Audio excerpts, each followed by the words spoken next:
It was the summer of last year, and I was a broke college student. My parents were happy to help with paying for the education, but my university was in an urban and rather upscale area. So despite the fact that most of my tuition was covered, I was still struggling to get by living costs. Food, clothes, and utilities were all very expensive. I worked long and hard hours at a local coffee shop as a barista, but this was starting to interfere with my education. I majored in biotechnology, which was a very difficult and competitive field of study at my school. The classes I had to take were extremely difficult and time-consuming. Sometimes I would stay up for several days together in order to balance out studying, attending lectures, and going to work. But hey, someone had to pay for bus passes, and someone had to pay for my groceries. I didn't want to have to sacrifice my grades and future career opportunities solely due to the fact that I needed money right now. The worst part of all this was that I barely had a life of my own. With midterms coming up and finals a few weeks after that, hanging out with friends or just having fun in general really wasn't an option. I needed to make a lot of money fast and quick, something I could preferably do in the comfort of my own dorm. My mind immediately went to online jobs, but none of them seemed legitimate. Most of them required little time, but they obviously paid a little money. I asked an upperclassman friend of mine, and she suggested a couple things. At first, we were thinking of getting a sugar daddy, but that requires sometimes meeting those creepy old men in person, which I wasn't a huge fan of. But then my friend suggested selling a bit more revealing photos of myself online. She claimed that she and many other people she knew had done it loads of times, and you don't even need to show your face or that much of your body. People just pay ridiculous amounts of money even for slightly lewd photos. And considering that my roommate had just moved out with her boyfriend, I figured that this might be my best option. I had this room all to myself, and there was really no harm in doing this at this point. I immediately signed up as an OnlyFans creator. OnlyFans seemed to be the most credible and popular of these types of websites. They also seem to be the safest and are very liberal with how much profit the creators get to keep.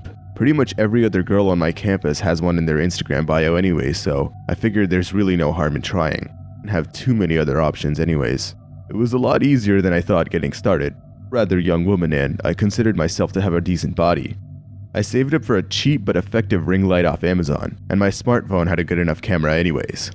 I started out by taking a profile picture. Nothing above my chin was shown. It was me posing all cute with only my underwear on. I bought a promotion from a rather large Twitter page for my OnlyFans, and it seemed to be working. I had already gotten a few subscribers and fans. I wasn't in the top 1% or anything, but my initial investments in the light and promotion were all paid off within a few days. I even took the following week off of work. I eventually went ahead and took the next few weeks of work off. I wanted to study for my midterms, and at this point OnlyFans seemed to be paying the bills pretty well. My audience seemed to be a mixture of mostly men, both old and young. But one day, as I was messaging a few fans, I noticed a DM request with an unusually high payment amount. Sure, a lot of these guys had their own weird kinks and would pay a surprising amount of money just to see my feet sometimes, but this was even stranger. I got a direct message from someone with the username John_Doe, and he was willing to pay $100 just for a photo of me smiling. I initially thought he had added an extra zero by accident, so I messaged him back just to make sure that he resends the request with the right amount. But the man was serious. He wanted to see a photo of me smiling for $100. I took a selfie immediately and sent it to him. He paid the amount in full. We kept messaging back and forth. He wanted to see a video of my full body from the neck down. I did, and he paid about $50. He wanted to see a photo of my hands, and I sent those to him as well. After paying unusually high amounts for rather weird photos, he proceeded to ask rather deep and odd questions. Started with things like, how old are you and are you single? And transitioned to much creepier things like, how many partners have you had in the past? Are you living with family? Do you live alone? Are you sexually active as of now? I got extremely weirded out by this, but I didn't want to be rude to the man. After all, he is a really big tipper. But eventually, the man started asking questions like, what STDs do I have? And at this point, I just quit the chat. I continued with my night and went to sleep not thinking much of it. There are plenty of weirdos online, and this man could have just been another one of them. That next day, I had just gotten home from class. The bus was a bit late, and so was I. I opened up my laptop in order to start my night job, if you will, and noticed my OnlyFans had a series of unread messages from John_Doe, the same weirdo from last night. I was hesitant to open them at first, but I did. It was a series of manic, crazy messages. It started off with him offering large sums of money just to talk to me. and then it transitioned to him getting very aggressive and making threats to track me down and attack me just because I ignored him. I had finally had enough. I reported the man to OnlyFans and blocked him. No amount of money was worth his attention, and I eventually just called it a night. I never heard back from John_Doe those next few days. Things went on considerably normal until one afternoon. It was around 4 p.m. and I was in my apartment. I was in the kitchen and I needed some fresh air, so I went outside my balcony to take a few deep breaths. But as I surveyed around the view, I noticed one of my neighbors on their balcony. This obviously wasn't particularly weird, but I noticed he was staring right at my building. It was an old man, looking at me in a somewhat intense or anxious manner. I waved to him as a friendly gesture, but received no reply. That's weird, I thought, but then things got even weirder. The man pulled out a pair of binoculars and stared at me, and then proceeded to scan up and down my building with his binoculars. I was extremely unsettled by this. It was like he was looking for someone. Could it be me? Why would this man be spying on me? I went back inside and tried to shake it off, but then it hit me. John_Doe from the last night. Could this be the man leaving me those messages? Could that creepy OnlyFans man be living right across from me? I knew I didn't have any time to waste, and I immediately reported him to my building. My building security said that they talked to the man and couldn't find any significant enough evidence that the man was doing anything wrong. They even tried telling the police as well, but they dropped the case because, well, they had nothing to report on either. I was very irritated by this, but I never saw the man peeping at me anymore, so I figured he got the message. But one day, I was walking back from a grocery trip. I was only a couple blocks away from my apartment building, and it was mid-evening. It was getting a bit dark, but there were streetlights and my apartment complex was in a rather nice area. Deep down, I knew this was a dumb decision to make because I was a young woman, but hell, I just wanted some food. But as I was walking, I felt watched. Got this weird sense that there were a pair of eyes glued onto me as I was walking down the street. The stairs to my apartment building were only a few blocks away, but as I got more and more creeped out, the distance seemed to get longer and longer. Subtly surveyed my surroundings and noticed the old man across the street. Eyes locked onto me. I couldn't believe it.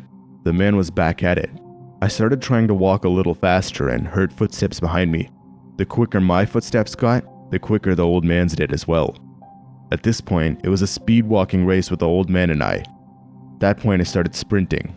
I wasn't the fastest runner in the world, but I was much younger than the man. I could hopefully outpace him. Quickly darted around a corner and stood there and waited. I was behind a bus stop and essentially was hiding for my life at this point. I knew I had to try going directly to the police this time, but I needed to get to my apartment or to safety first. Who knew what this man would do to me, especially considering he was the one leaving those crazy messages on my OnlyFans. But to my surprise, a young man noticed me. "You okay, ma'am?" the man asked. The man was around my age, only a tad bit older maybe. He was casually dressed and quite good looking. "Yeah, it's just the man following you," he interrupted. I don't know what to do. I'm scared he'll step out and find me," I said. "Hey, don't worry. I can walk you to your apartment, if that makes you feel a bit better," the man said. I was a bit sketched out at first, obviously, but I accepted the offer. I was afraid for my life at this point, and any help I could get was worth it. The man seemed like a gentleman, and he genuinely wanted to walk me to my apartment building. We chatted a bit about our lives as we were walking, and he didn't really say much about his. The young man went by Jay, and he seemed to be a really nice guy. But as we were getting to my apartment building, there was an old van in the driveway that was never usually there. I had no idea what this random new vehicle was doing in our neighborhood at that time of day, but I just focused on getting to my door. But that's when I heard yelling behind me. "Wait! Wait!" It was the old man from before, and he was running after me, trying to get my attention. But before I could even react or comprehend what was going on, I felt Jay's hand latch onto my shoulders. He threw me into the oddly placed van. I didn't even have time to scream or react. He slammed the door shut and quickly started driving off. I tried my hardest to scream for help and get out of the van, but the back had no windows or access to the front seat. It was all padded down with wooden panels. I couldn't believe it. Jay was John_Doe. Jay was the one following me. But what did that mean for the old man? My thought was interrupted by the van coming to a sudden halt.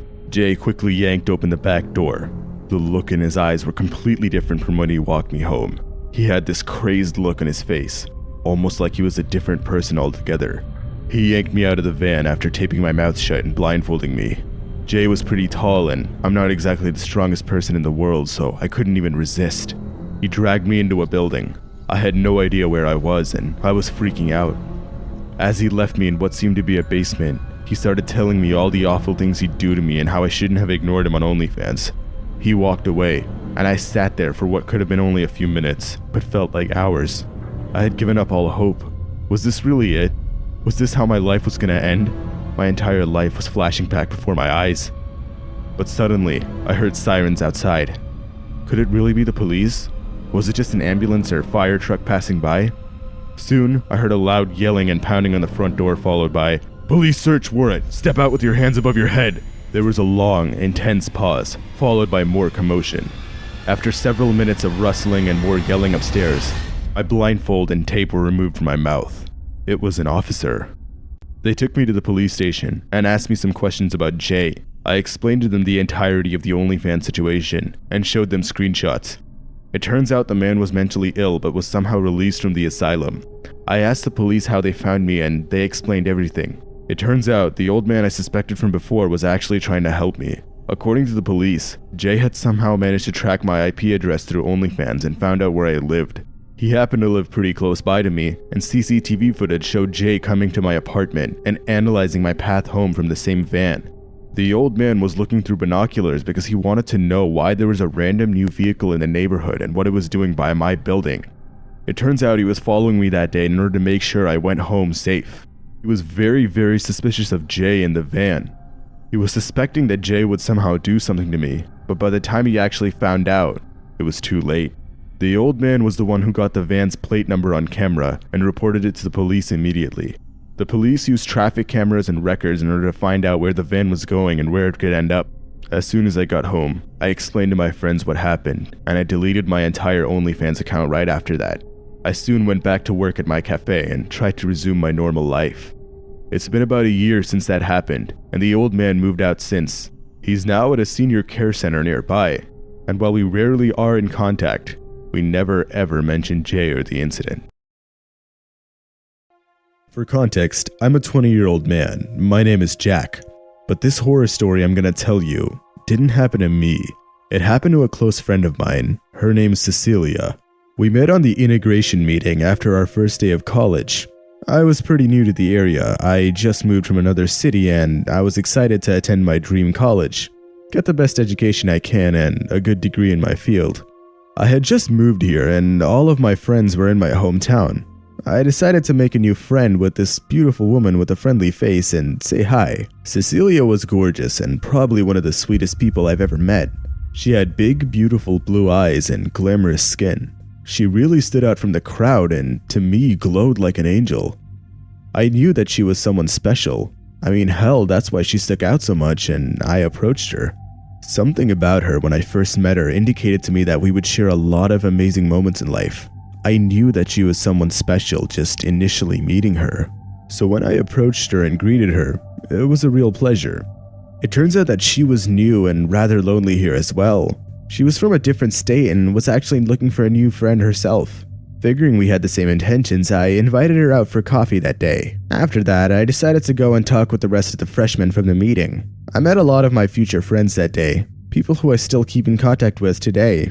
From that day forward, Cecilia and my relationship skyrocketed. We sat together during lectures, had lunch together. We FaceTimed each other almost every other day and gossiped harmlessly about our classmates. We truly were best friends. Unfortunately, things started going downhill after that. I myself was fortunate to have parents who financially supported me every step of the way. I could rent an apartment and buy everything I needed for a student's life with ease. But Cecilia had no financial support. She had to help herself. She worked a not-so-fun job at McDonald's and the hours were grueling and long. This was starting to interfere with her education and she had trouble studying. This really wasn't working out for her, so she started looking for smaller sort of side hustles online. She asked me for some advice or tips, but I didn't know what to tell her. Hell, I hadn't worked a day in my life. What was I gonna tell her? One day, Cecilia came across a website called OnlyFans. It was a pretty new and highly trending website. I didn't know much about the website, aside from the fact that it was known for adult content and pretty much every other Twitch streamer or Instagram girl had one in their bio. One day, she explained to me the nature of the website over FaceTime. She explained to me that she could make hundreds or even thousands of dollars just posing half naked online. Men were thirsty enough to just drop money on this stuff. She said she could finally be financially independent without even having to do any work. She didn't even have to show more intimate parts of her body and could make hundreds off fetishists who just want to see her hands or feet. She was blown away by the easy money and was eager to start an OnlyFans account. From that day, I warned her that it was a bad idea. It sounded like a dream side job at first and sounded like really good, easy money, but something was too good to be true.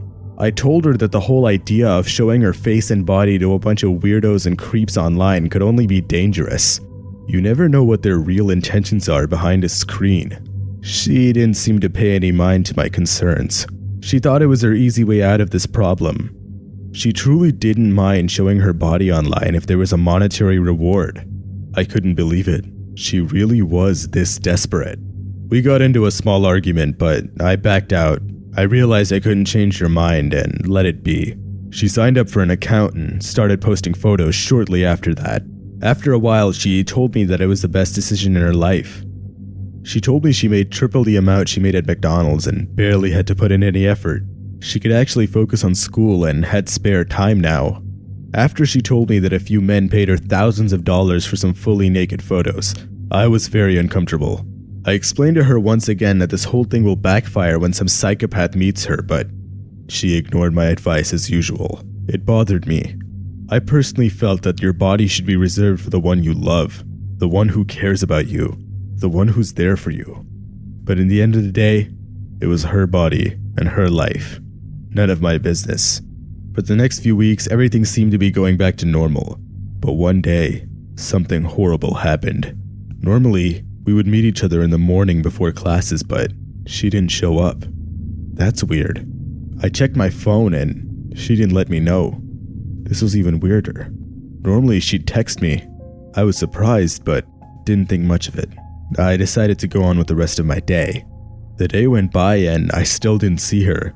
She didn't join me at lunch or sit next to me during class. When I checked my phone that night, I noticed that she hadn't even been online since yesterday. 2 days went by and I started to get phone calls from her family and close friends. They wanted to know where she could possibly be. She literally disappeared from the face of the earth. Her mom eventually called the police and reported her as a missing person, and the search begun. For a few days, the police asked everyone around her, including me, about where they saw her the last time. But after a few more days of searching and still no trace of her, the police asked for volunteers to help them. Me and several of her other friends decided to join in on the search. Armed with flashlights, we all checked through the local forest. It was exhausting. We searched up and down and still didn't find a single trace of her or her body. At this point, her parents were devastated. They were already crying. They knew that after this much time of someone being missing, the chances of survival were really, really low. The police finally got a warrant to search through her apartment. But when they looked through there, they saw no traces of any violence or that anything could have happened. Nothing was touched. They expected a fight scene or some broken plates or a messed up bed, but this didn't add up. If she was abducted, there would be some traces or some sign. But no, the detectives found the apartment clean. The only lead they could find was an open OnlyFans page with her photos on it. They assumed that this was the doing of one of her followers, maybe. The police looked through her laptop thoroughly, but they still found nothing. Her messages and her subscribers revealed no information. Even their best investigator had no clue where she was. There was no trace of her or whether she was even alive. There were no suspects and no witnesses. The police and the volunteers searched for her for about another month. They did everything they could. They hung flyers, posted her on social media. Still, she wasn't found. The police eventually closed the case. Her family and friends were devastated. I considered myself lucky and let out a sigh of relief. My plan succeeded, and I was happy about that. It was a great idea. I left her body in the basement of an abandoned farmhouse about 100 miles from the city. Nobody even suspected me because I was playing along as a victim, a good friend who only wanted the best for her. I told her not to use OnlyFans, but she wouldn't listen to me. I couldn't let anyone aside from me watch her body. I hated the idea of these creepy old men seeing her. I hated seeing those photos online. She could only be mine, and mine alone. Maybe if she weren't so stubborn and listened to my advice, she would have lived. We were meant for each other. We would look perfect together. But she just treated me like a friend. I'm perfectly fine with what I did. I don't regret it. I want to start off the story by letting you guys know I in no way consider myself a hero of some sort. I feel what I did was completely necessary and needed no validation or praise. Any marginally decent human being would have done the same thing if they were in my shoes. The story took place several months ago, and it's still very fresh in my memory. It was late November, and my quarantine boredom had taken its peak. We had been at home for almost a year at that point, and my county went on its second full lockdown after another spike in cases. I'm a young man, and let's just say being indoors all day really brought out certain urges in me. The girl I'd been initially seeing had cut things off, and my sex life was put to a halt. Sure, I had work and a cat to take care of, chores to do, but I can speak for all of us when I say that most of us are pretty riled up in isolation. I found myself scrolling through social media one morning and stumbled across a very attractive girl. She had a little less than 8,000 followers on Instagram and about 3,000 on Twitter. Her name was Anna, and she was unbelievably beautiful. She seemed to be gaining a small bit of traction online. After stalking her socials a bit and finding the link tree in her bio, I found out she has an OnlyFans. Now, normally I don't spend money on this kind of stuff. There's plenty of lewd material online for free, and I had never found a girl on OnlyFans intriguing enough for me to drop the first month subscription. But Anna was my type, and most importantly, I was bored and horny. I figured if there was a time to say hell with it and try out a website like this, it would be now. So there I was, reluctantly entering my credit card information into OnlyFans. The subscription fee was around $10 a month, $7 for new subscribers. Not that bad if I'm being honest. Now, this was my first time using OnlyFans, but I had to say, I was pleased with what I got. To put it simply, there were a few more exclusive photos of Anna on the front page. I enjoyed scrolling through them a bit. A few days passed by and I still was occasionally looking at her OnlyFans page. After all, I paid for the whole month anyways. It actually felt quite nice supporting Anna financially. Her house always seemed dark and dingy. Something about where she was filming made me feel that she wasn't in the best financial situation. I mean, after all, she was on OnlyFans. I eventually discovered the DM or request feature and decided to have a go at it. The page had what seemed to be a chat room, similar to an Instagram direct message. It allowed the subscriber to communicate directly with the OnlyFans creator and request certain content and photos. One night, I was even more bored than usual and felt I had $1 or $2 to spare. I logged into my OnlyFans and opened up the direct messages feature. I said hi to Anna and got a response a few minutes later. It was a photo of her holding 2 fingers somewhat sideways over her mouth, seemingly a cute gesture for hello. I didn't immediately feel like asking her to send certain photos, so I tried to have a bit of small talk with her. She dodged almost every single question. Her age, where she's from. The only response I got back was how she's doing. A meager great was what she texted back. It was a bit sketchy, but I'd eventually dropped the idea of trying to get to know her. After all, she probably has a bunch of men like me in her DMs. How was I special? I made a few photo requests and they were a few dollars to unlock. A seductive pic here and another there. After a few picture exchanges, I decided to call it a night. But before I closed the tab, however, I decided to take another scroll up the page. You know, enjoy the pictures I paid for of this gorgeous woman. But as I scrolled up, I started noticing the flirty hand symbols she was throwing up. They weren't your usual peace signs. They were something familiar. I looked a bit closer and longer, and that's when it clicked. It was American Sign Language.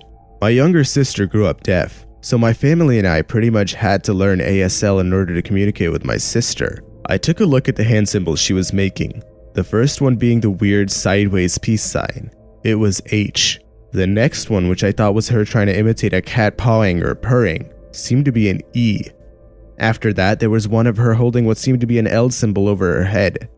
The last one was with her 3 fingers seductively running up her arm. The fingers made a peace sign in ASL. The images in that order spelled help. I couldn't believe it. I thought these were weird hand symbols and were just some odd form of flirting or play. But it was a cry for help. What was happening? Why was she sending an SOS to me? "Why not law enforcement?" I immediately responded back, "Anna, are you okay? Do you need my help? What's happening?" I frantically sent. She responded with a video of her discreetly making the gesture in ASL that asks, "Do you know sign?" I responded with yes and asked her where she was. She responded with a video of her signing back, "Don't know." My mind was racing. What was happening? Was this some sort of sick joke or prank? I asked her if she knew roughly what city she was in or what locality, and she responded, "No, don't know." I immediately called the police.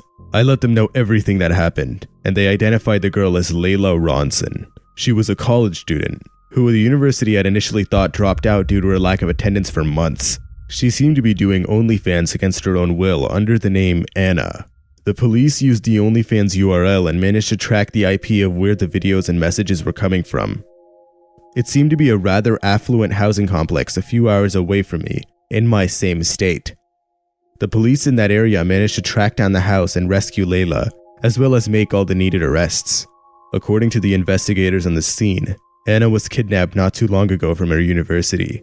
She was held captive and made to make OnlyFans and other online content against her will in the basement of one of the houses. The man who kidnapped her would take all of the money made from the process and continue the cycle. I got a phone call from Layla herself a few days later, thanking me for helping her. She said the man who kidnapped her said if he caught her asking for help online, he would harm or kill her. He would occasionally peer over from the corner of the basement to see what exactly she was doing, and made sure she wasn't asking for anyone's help over OnlyFans. I haven't spoke with Anna since, and I deleted my OnlyFans account soon after the incident. I simply didn't want to ever think about that website again. This memory is not something I relish. After I finished college, I moved out of my parents' house. I wanted a new life, sort of fresh and far away from my hometown. It's not like I hated my parents or couldn't stand them in any way. They were great and supportive. I just wanted to escape this hole I was living in and finally taste the adult life. There was really nothing to do here, and I wanted to try life in a big city. Unfortunately, after a month, I was already running out of money. I couldn't find a job in my industry, so I had to settle for anything that could pay my rent for the next month. The closest job to me was at a Dunkin Donuts. I applied for this job and I was immediately hired. The first few weeks were hard, but later I actually enjoyed working there. I met some awesome people. One of them was Nina. We were getting along so well that we requested our supervisor to always sign us both in on the same shift. It was never that busy there, so we spent most of our time talking and gossiping. She was a really happy person, and I was in a similar position in life as me.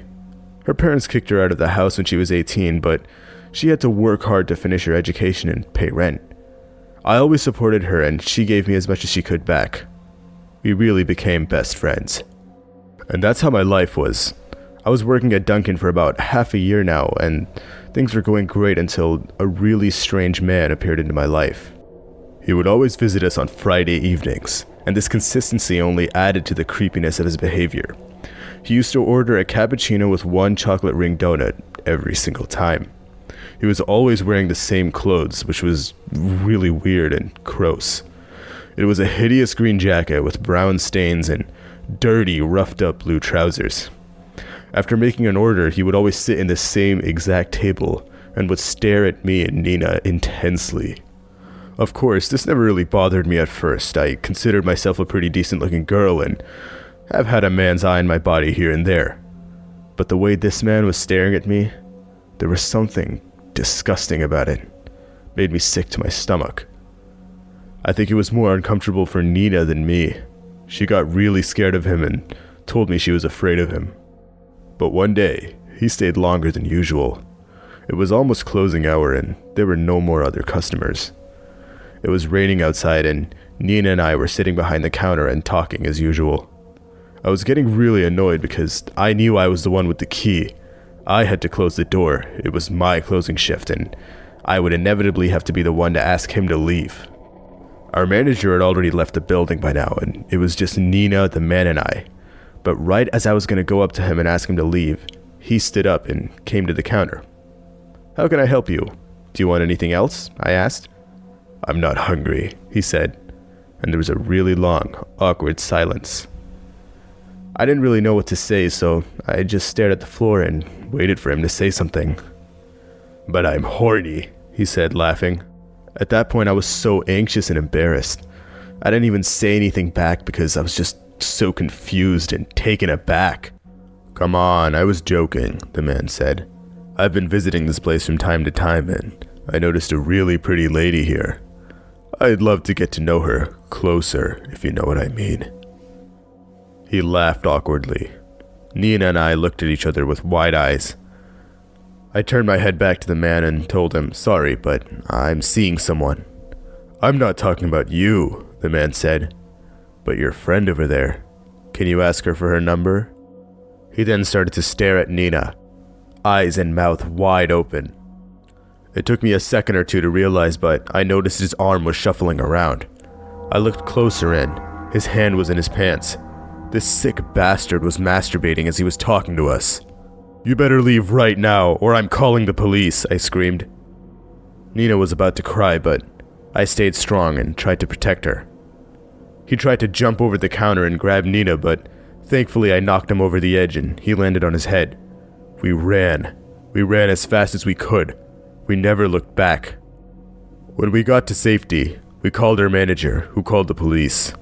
The cops were quick in telling us that the man had gotten away, and they closed the case shortly after because there was really nothing they could do. As disappointing as this was, Nina and I were just happy that the man was off our backs.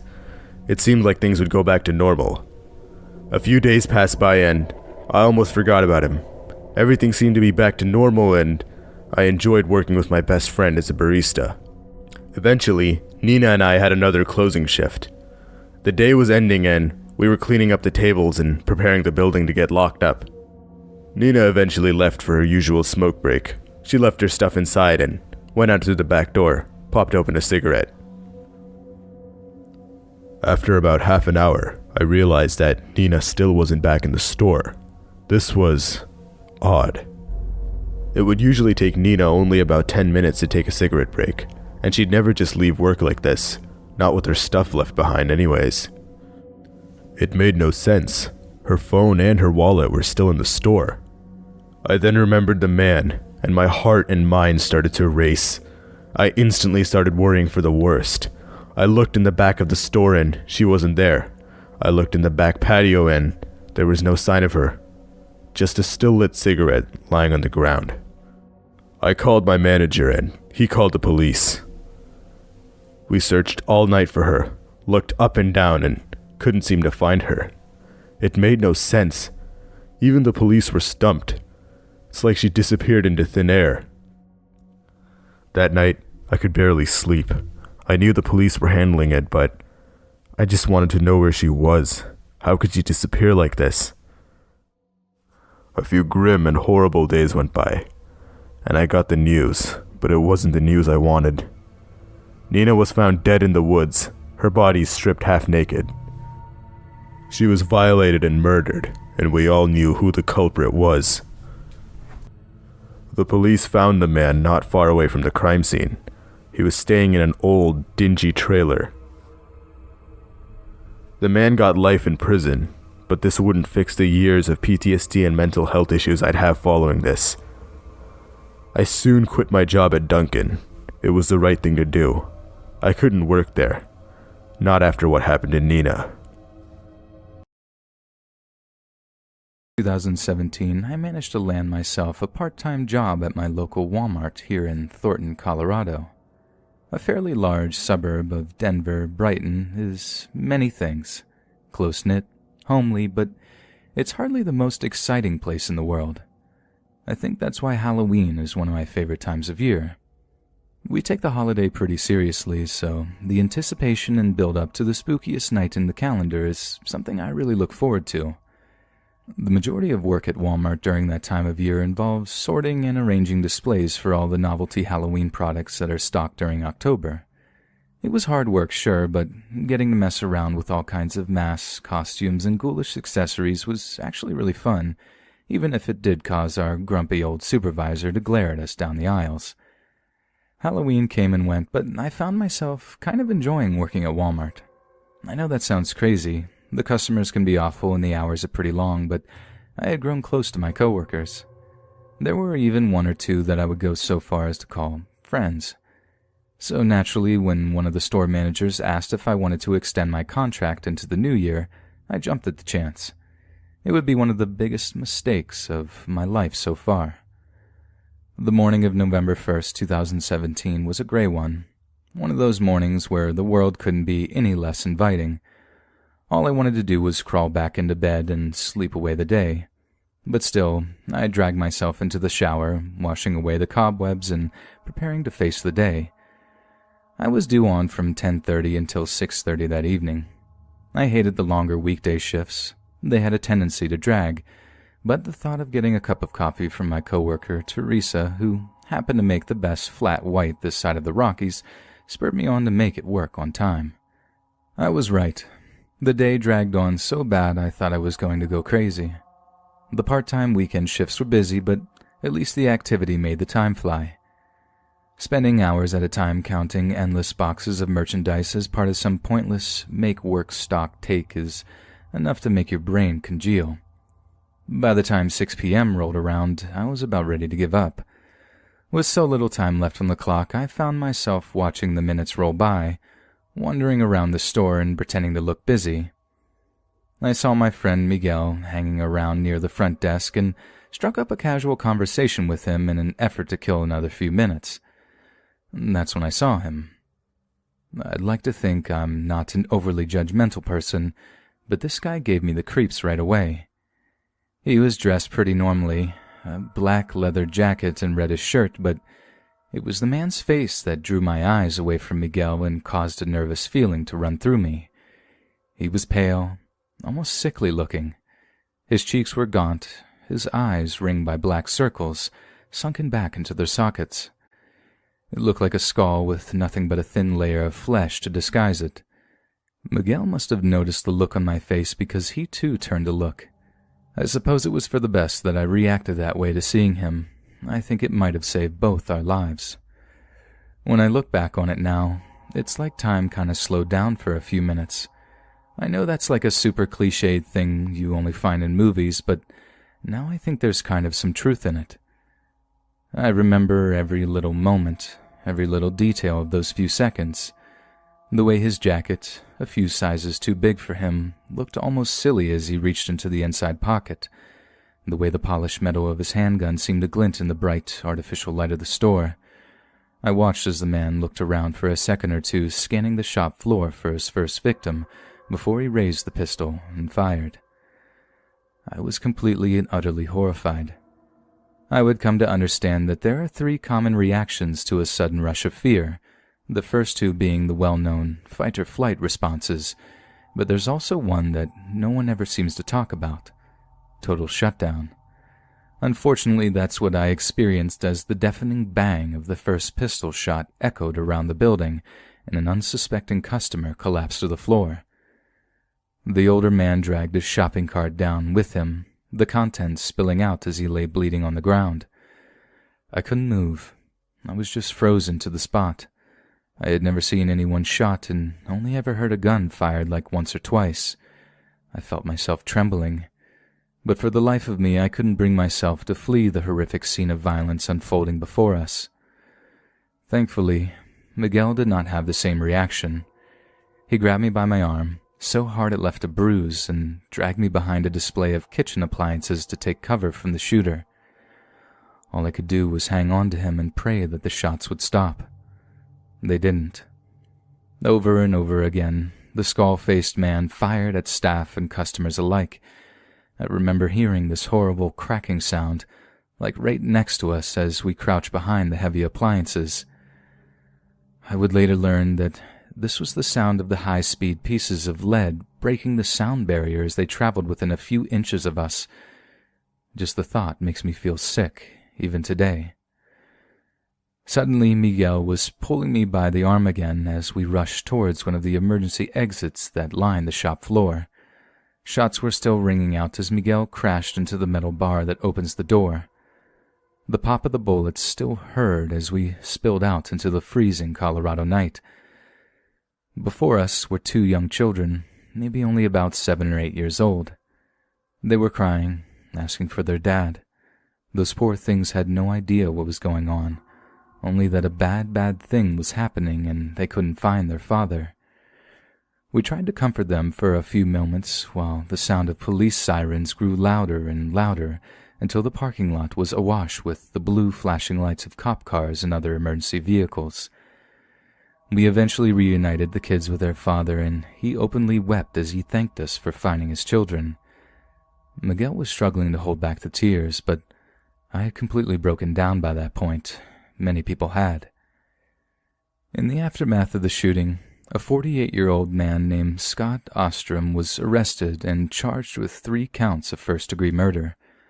Ostrom was handed down 3 life sentences for the 3 people he shot and killed, plus another 48 years for the other victims that were lucky enough to have survived his bullets. During the sentencing, the presiding judge said that the killer had a black and malignant heart fatally bent on spreading fear, misery, and death.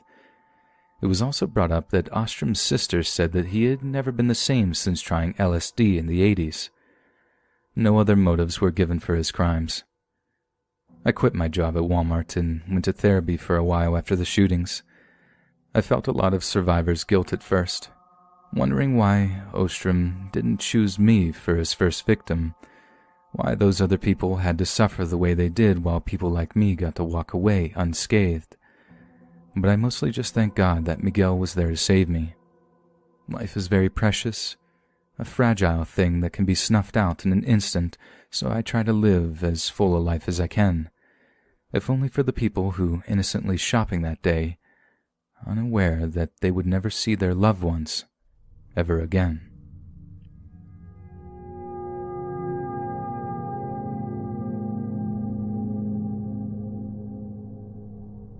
I work as part of the loss prevention team at my local Walmart. No, I'm not saying where. I don't want to lose my job. I really need the money. The incident I'm about to tell you about actually made national news too, and with the loss prevention team being so small, this whole story could be easily traced back to me. I hate my job. Yeah, I know I said I needed it, but that doesn't mean I don't despise it. I don't like spying on people, but unfortunately that's just what the job entails. Wandering around the aisles, staring at the CCTV, watching for someone walking too fast or acting nervously, it can get really boring sometimes. Sure, there's a little action every now and then. Some meth heads tries to steal a DVD player or something. We get to play cops and robbers for like half an hour until the real police show up. But half the time it's just sad. Some young, dumb addict breaking down in our office, telling us she didn't want it to be this way. Yeah, I didn't either. No one did. That's not even half of it, too. You know how angry a lone black guy can get if he thinks I'm following him around the store.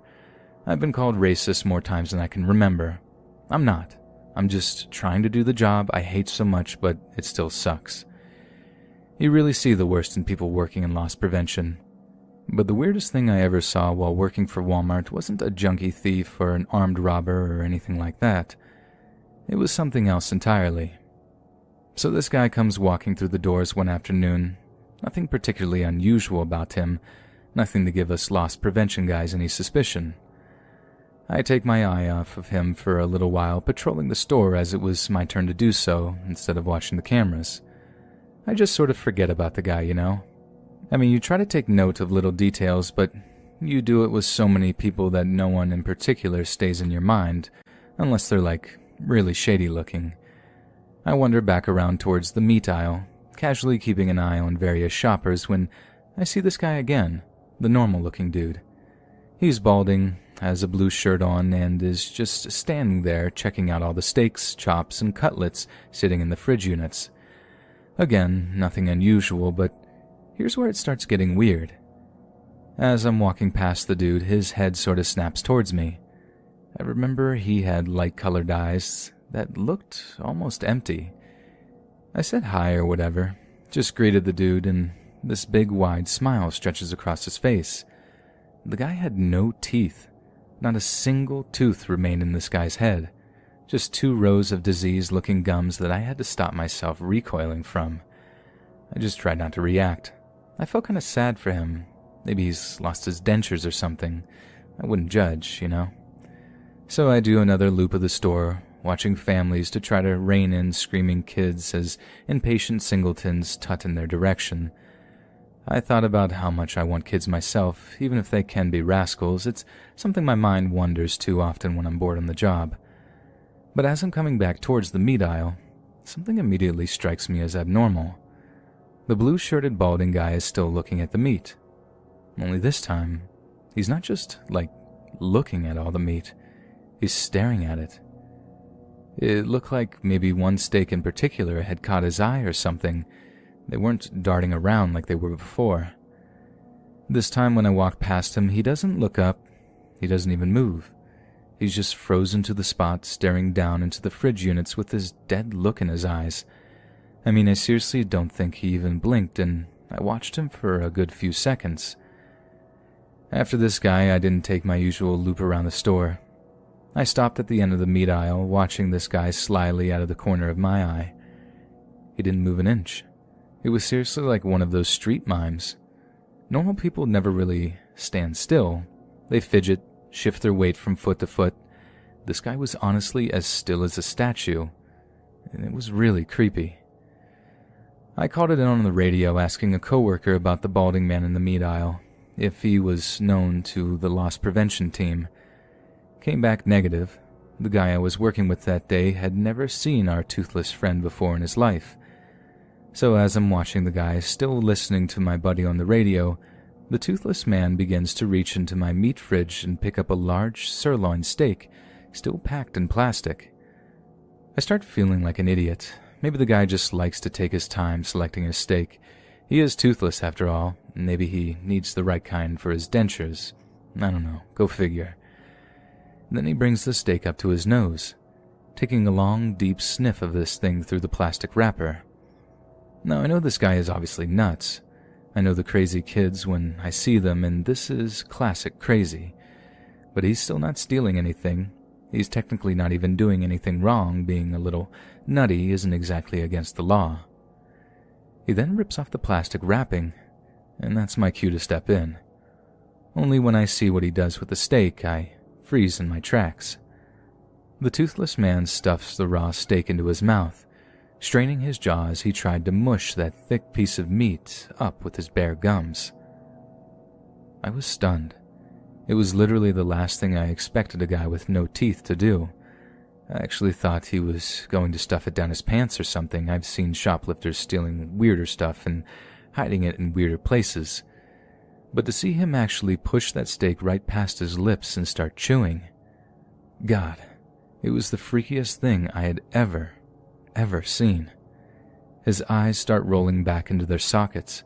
His cheeks caved in as he started trying to suck all the fluids out of the raw piece of flesh. And the noises he made, good God, if the noises he made didn't scare the life out of me. Like a kind of moaning or something, like he was getting off trying to swallow that piece of raw steak whole, more and more of it being stuffed into his mouth with greedy hands. Watching him spit the meat out, panting and gasping for air, I rounded the corner of the aisle, actually terrified at this point that he would see me as the sole witness to what he had just done.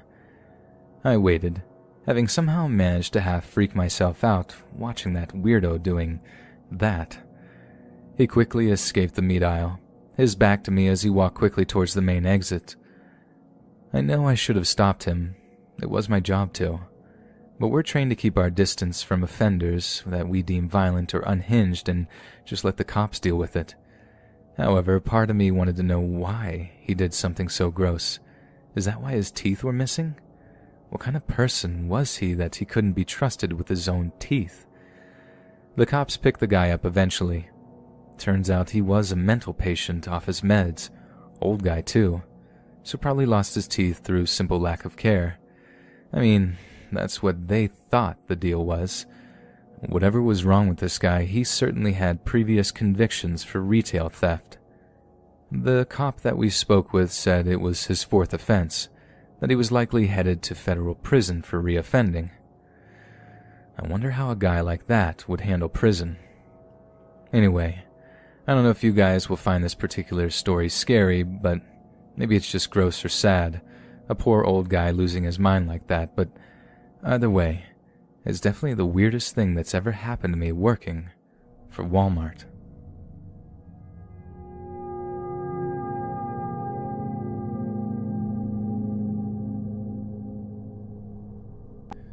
Back when it was originally released, I really wanted to get my hands on a new Xbox One X. You know the one. It was 4K ready with a considerably faster processor. So naturally, I tried absolutely everything in my power to get one as immediately as I could. My local Walmart was having one of those Black Friday sales, and like so many others, I stood patiently in line, waiting to try and beat the rush to grab one. But I was nowhere near sprightly or fortunate enough to actually get one that way. So after failing to get one in person, I then tried getting one online. But as rapidly as I wanted one to own, the users who were reselling them were asking way too much money, and I simply couldn't afford to shell out double, or sometimes triple the price. After weeks of trying to find a way to get a hold of one, I had to come to the conclusion that it just wasn't to be. It was then that I had something of a stroke of luck. Although I had resorted to Craigslist in my desperation, I did actually find someone that was selling their Xbox One X at no more than the original buying price of the console. Naturally, I was skeptical. For the life of me, I simply couldn't fathom why they would do something like that, but one thought overrode all others. If I didn't put in a bid now, someone else would, and I could kiss my chance of owning a One X goodbye. I immediately emailed the seller and let them know that I was very interested. Not only that, but I had the cash on hand and was ready to go. I also offered to pay for gas or whatever it would take to get the console delivered to my door. I figured that would be a pretty appealing offer to someone who I guessed was just strapped for cash around the holidays. I was stunned to get an almost instantaneous response, stating that they did still have the Xbox and were in fact still waiting for a proper bid from a serious buyer. They politely asked for a delivery address so they could bring it over as soon as possible. I was sort of hesitant to divulge such personal information and asked if it would be a better idea to first meet in public since it was much safer that way. I'll be honest, I wasn't too pleased with the idea of a total stranger coming over to my house, but he informed me that he was going to be very busy running holiday errands all day and that there would only be some pretty specific windows of opportunity to drop it off. It would be much more convenient for him if he was about to come over to my house. I was still not particularly ecstatic about the idea, but oh man, I really wanted that new 4K Xbox. So in the end, I agreed and texted the dude my home address. I figured it was safer than me going over to his place. At least this way I'd be on home turf. I was so happy and eager to get my hands on that new console, and that excitement only grew as I began waiting for the guy to turn up. But he took his sweet time. I mean, hours and hours passed by before I began to suspect that he wasn't going to actually show. Around 1 in the afternoon, 4 hours after he was due, I was seriously losing my cool, thinking it was a prank or something. I tried texting the guy back, asking him where he was. Previously, I had gotten pretty timely responses from the guy, but this time I didn't hear a single thing from him. By 6 that evening, I just lost all hope. I assumed that he got a better offer from someone else and didn't have the heart to tell me he picked a new buyer. I was disappointed, more than words can possibly describe. I got myself so psyched, and I can't even tell you how deflated I was. It's one thing not to have gotten the item from the store. I could come to terms with that. But I was so close to having one in my hands, it sucked having my hopes dashed so cruelly like that. And that didn't mean I'd given up entirely. So for the rest of the night, I kept looking around on Craigslist and other sites to find a new Xbox One X that was within my price range. But as I was getting ready to wind down for bed, I heard something. At first I had dismissed it as the wind or something, that it was maybe just my imagination. But then I heard it again. Someone knocking. Not at my front door, but lightly on the TV room window. I walked up to the bedroom window and peered out into the driveway, seeing this strange-looking dude at my front door looking around as if checking the coast is clear. I'm suspicious, but I go downstairs to see what he wants. He identified himself as the guy who had the Xbox, apologized for being so late, and explained he had gotten backtracked with errands during his day. Then he casually asked if I still had the money. I opened the door all the way, but still kept the screen door closed as a precaution. Something just didn't feel right, like at all. I told him that, yeah, I still had the cash on me, but I didn't see that he had anything with him, so I calmly asked if he had brought the Xbox with him, like if it's still in his car or anything. As expected, he told me it was out in his van. He told me to get the money and come out to the van with him and he would get it for me. I let him know that I wasn't really comfortable walking out to his van, but he seems to understand and tells me it was all good. I briefly look over the guy's shoulder and see that there is in fact someone else sitting there in the van. Not only that, but the dude at my door has been keeping his hands concealed in the little front pouch of his hoodie the whole time while talking to me, and there was definitely something more than just his hands in there. Don't ask me how I could tell. I just could. You know when you just get a gut feeling about something? Yeah, that. I tried to stay as chill as possible as I lied to him that I'd just go fetch my wallet and return in a minute. His mood immediately changed as I closed the door in his face before locking it. I then make the split-second decision, better to be safe than sorry, so I pull my phone out of my shorts and dial 911. But as I do, I heard a loud thud on my front door, then the sound of the van's engine revving before it zooms off into the night. When I went to check and see if he had damaged my door, I nearly peed my pants when I saw a rusty old hatchet buried in the wood. I was right that he had something in his sweatshirt, and that I shouldn't go out to the van with him. Be careful who you're buying from, folks. You never know who's behind the username. If any of you guys watching this have been to or live in Northern California like me, we can all agree that there really is a lack of scary spots or paranormal activity in general. The Winchester Mystery House is still standing, but it's essentially transitioned into a tourist trap. It has tour guides and a gift shop now. Really takes the scare factor out of it. There are plenty of high crime or sketchy areas around here, but what I'm about to talk about is something completely different. What my friends and I encountered that night is something that still haunts me to this day. It was the middle of spring break that year, and my friends and I were bored out of our minds. Our flight to Miami got cancelled last minute, and we knew we were going to be at home for a bit longer. We were a bunch of bored teenagers longing for an adventure. We knew that we were bound to make a series of stupid decisions after this, but hey, we were young. It's what you do. Eventually, I was scrolling through TikTok, and I came across a pretty viral video on my For You page. The TikTok was part of a series on paranormal places and legends across America, and this legend was apparently based in San Jose, California, the closest major city to us. The TikTok described a tale of a tribe, if you will, of albino ghost-like people who come out at night and prey on unsuspecting travelers. They were known to perform various satanic activities and rituals. Some even blamed them for the mysterious disappearances of people on those mountains they reside in. Legend says that the blood albinos who lived there were cursed or were demonic beings from another plane of existence. Other online articles talked about a set of screaming ghost-like creatures who would sweep people away in weird ways. Many other people online even mentioned hearing loud, shrill shrieking noises every time they drove by there after sunset.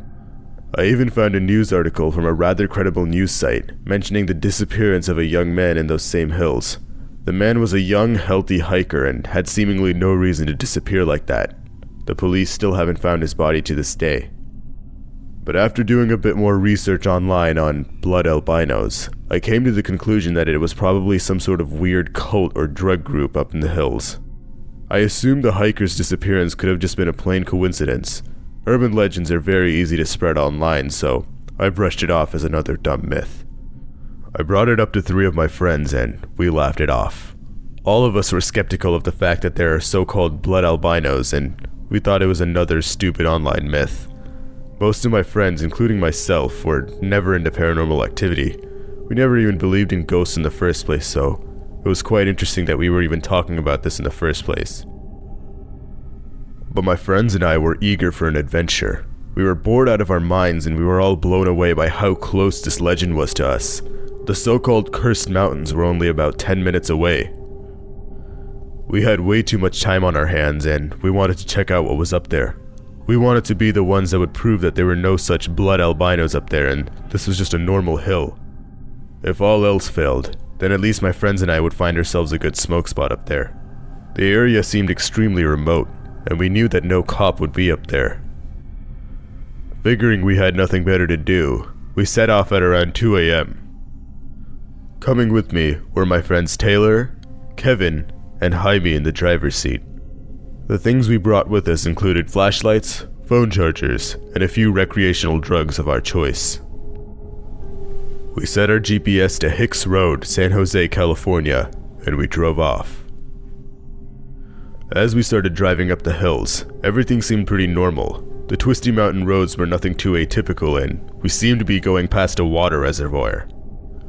At this point, we let our guard down completely. We even started cracking jokes on how stupid this idea was and how people are afraid of everything. As we drove deeper into the hills, Kevin said that he found a Google Maps link on a forum. The link would guide you to a set of coordinates where supposedly the blood albinos were. We decided to say hell with it and go over to the coordinates. Every part of me told me that this was a horrible idea, but hell, my judgment was horrible at the time. But as we got there, things started to get legitimately eerie. There was no cell phone signal, and we were out in the woods at 3 a.m.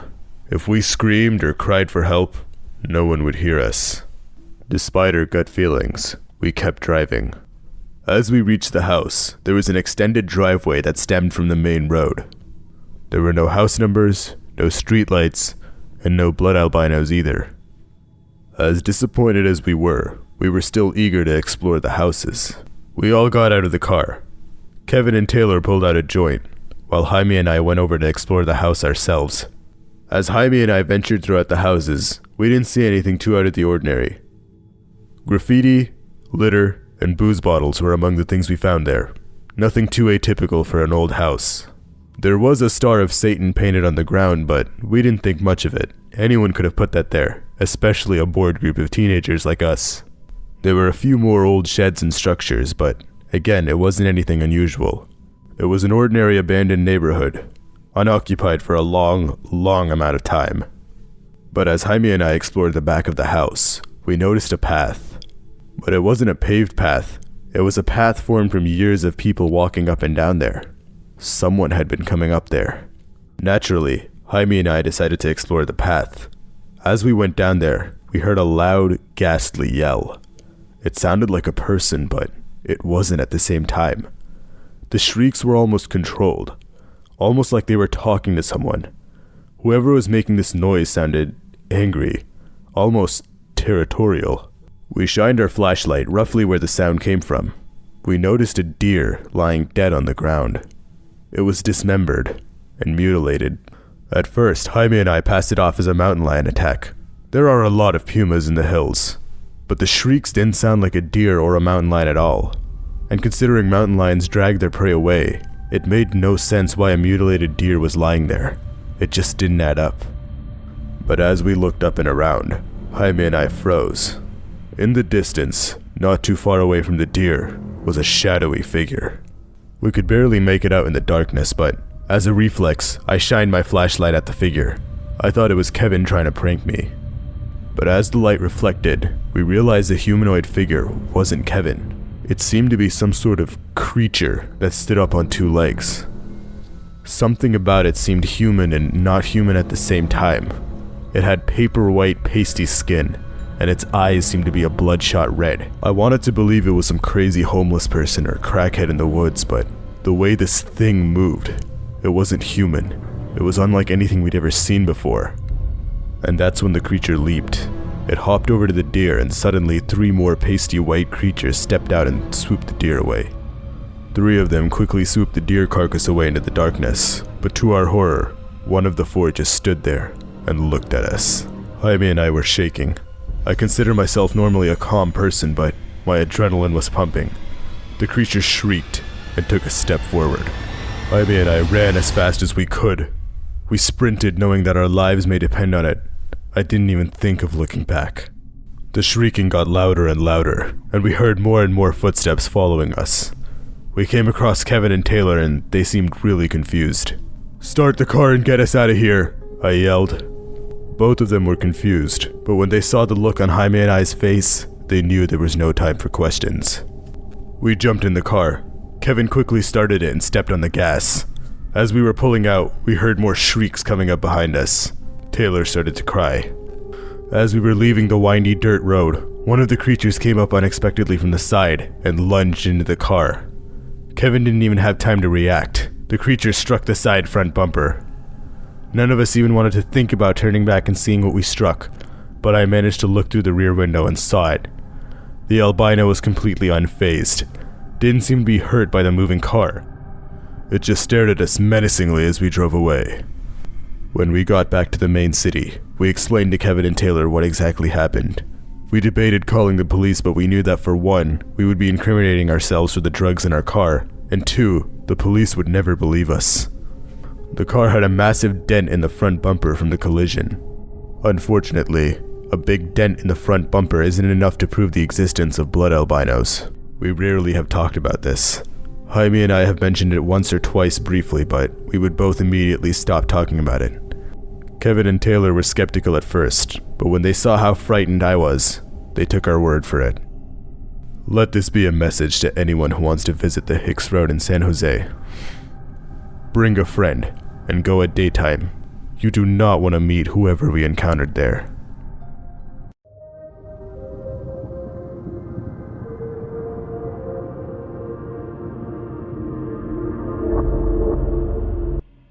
This incident occurred sometime in the fall of 2006. I grew up in a rural part of Ohio. My house had fairly dense woods located directly behind it. As a child, I had a passion for exploring. I especially loved exploring those woods. It was my favorite place to be. Prior to this incident, I had wandered through those woods many times, always with my mother's permission. There was one tree in particular that I frequently enjoyed to climb, usually about to the halfway mark so I could perch myself on one of the heavier branches and just relax as I listened to the peaceful sounds of nature. Climbing that tree for the very first time was quite an accomplishment. From that position, I could partially see the back of my house.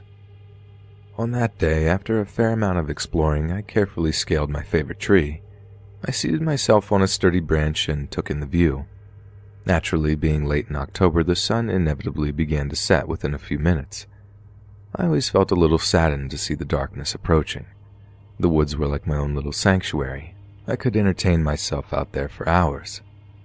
When darkness began to fall, however, my mother would stand at the edge of the woods and call my name until I obediently returned home, so not to be stranded out there after dark. After watching the sun set until I could no longer see it, I began my descent down the tree. I was nearly at the bottom when I heard my mother's familiar voice calling my name. I thought nothing of it at first, as this routine had occurred plenty of times before. Then I realized something strange as my feet touched the ground. My mother's voice was coming from behind me, deeper in the woods, rather than towards the entrance where she always stood when she called me home.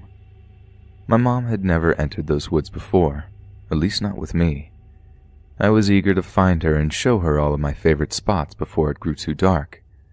That's when I realized something was off. How could she have gone into those woods ahead of me? Certainly I could have missed her, but as I said, she never entered those woods. She continued calling my name, but there was something strange about it. She sounded absolutely frantic, almost angry. Fearing that I was in trouble for reasons currently unknown, I froze in place. As her voice drew closer, I squinted my eyes to see if I could locate her and determine exactly how angry or upset she appeared to be. However, I didn't see anyone or anything unusual. Suddenly I heard her voice calling my name from the direction of my house, sounding much calmer. Seconds later, from somewhere within the woods yet again, it wasn't an echo. I wasn't imagining things. I was literally hearing her beckoning me from the edge of our backyard, as well as ahead of me. My legs suddenly turned to jelly. I couldn't quite comprehend what was going on. "Come here, right now," the voice that I originally believed to be hers screamed from just ahead.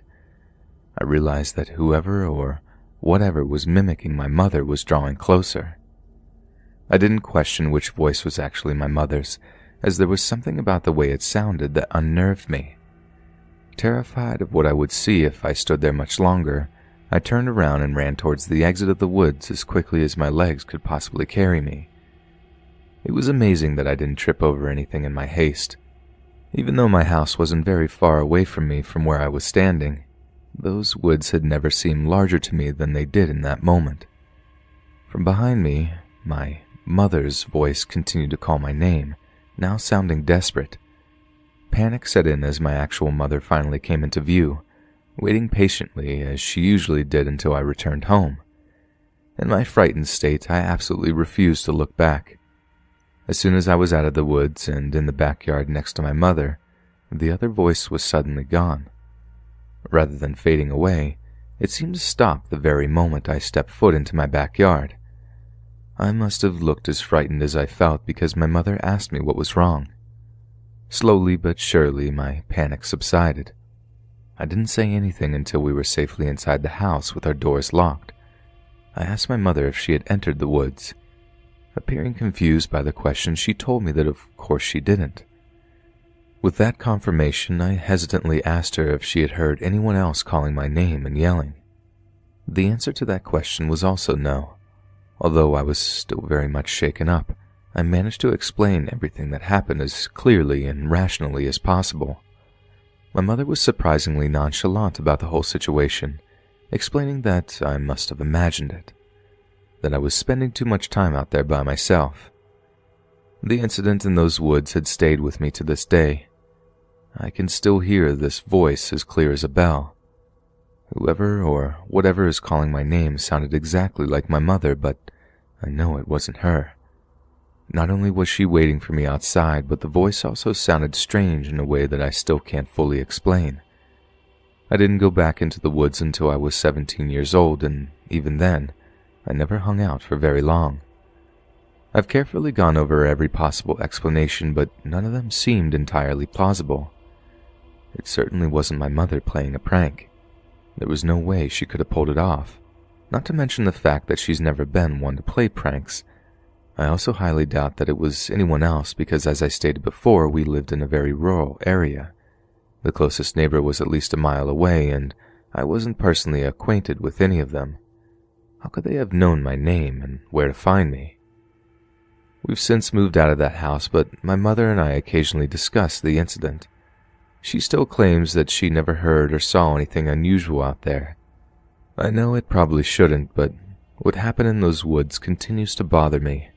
I spent many hours out there prior to that day and never had anything out of the ordinary occur.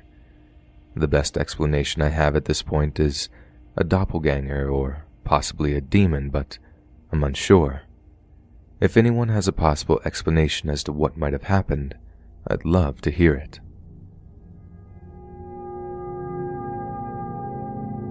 I'm a 23-year-old female, used to not believe in ghosts at all. I'm a psychology student and used to think that everything can be chalked up to someone's own anxieties and fears. That was until last year. This happened in Colorado Springs on Gold Camp Road.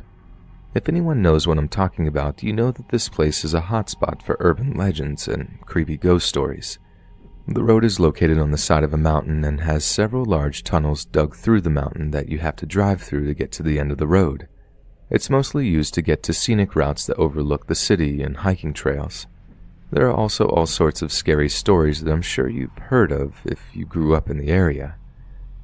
The story goes that a bus full of small children crashed within one of the tunnels after it partially collapsed, and the spirits of those children are trapped in the tunnel. Supposedly, if you drive in the tunnel at night and come to a stop, turn your lights out, and put baby powder or flour on your windshield, little ghost hands will smear the powder all around. Also, I'm not sure if this story has any validity to it, but I've been told a lot of people dump bodies over the side of the road.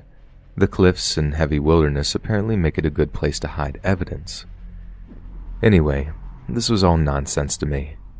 I would drive the Gold Camp Road about once a week during the summer, as it was a beautiful night drive to take with friends, and there are several pullover spots to smoke with relative certainty that you will not encounter any police. Now, I won't be offended if you think that the fact that I was a little out of it may have contributed to what I saw. Anything's possible.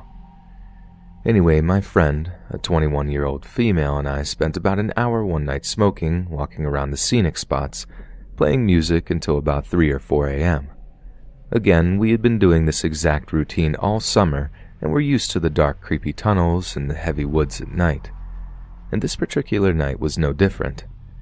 That was until we started ascending to the peak. I'm not sure how to describe the feeling of getting to a certain point on the mountain, but it felt like a distinct passing over. There was a specific moment I remember feeling that we were in a completely different location. It was kind of like the moment in Spirited Away when all the spirits come out at night in the city in the beginning. It was like nothing was there and we were all alone, and suddenly it just felt extremely populated. We couldn't see anything and it was still dark, but it was like there was an energy all around us.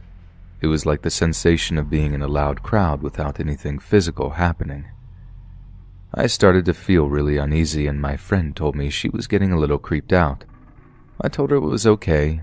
We were almost to the second tunnel and then we would descend. We entered the tunnel and the headlights lit up everything to the end. That's when I saw it.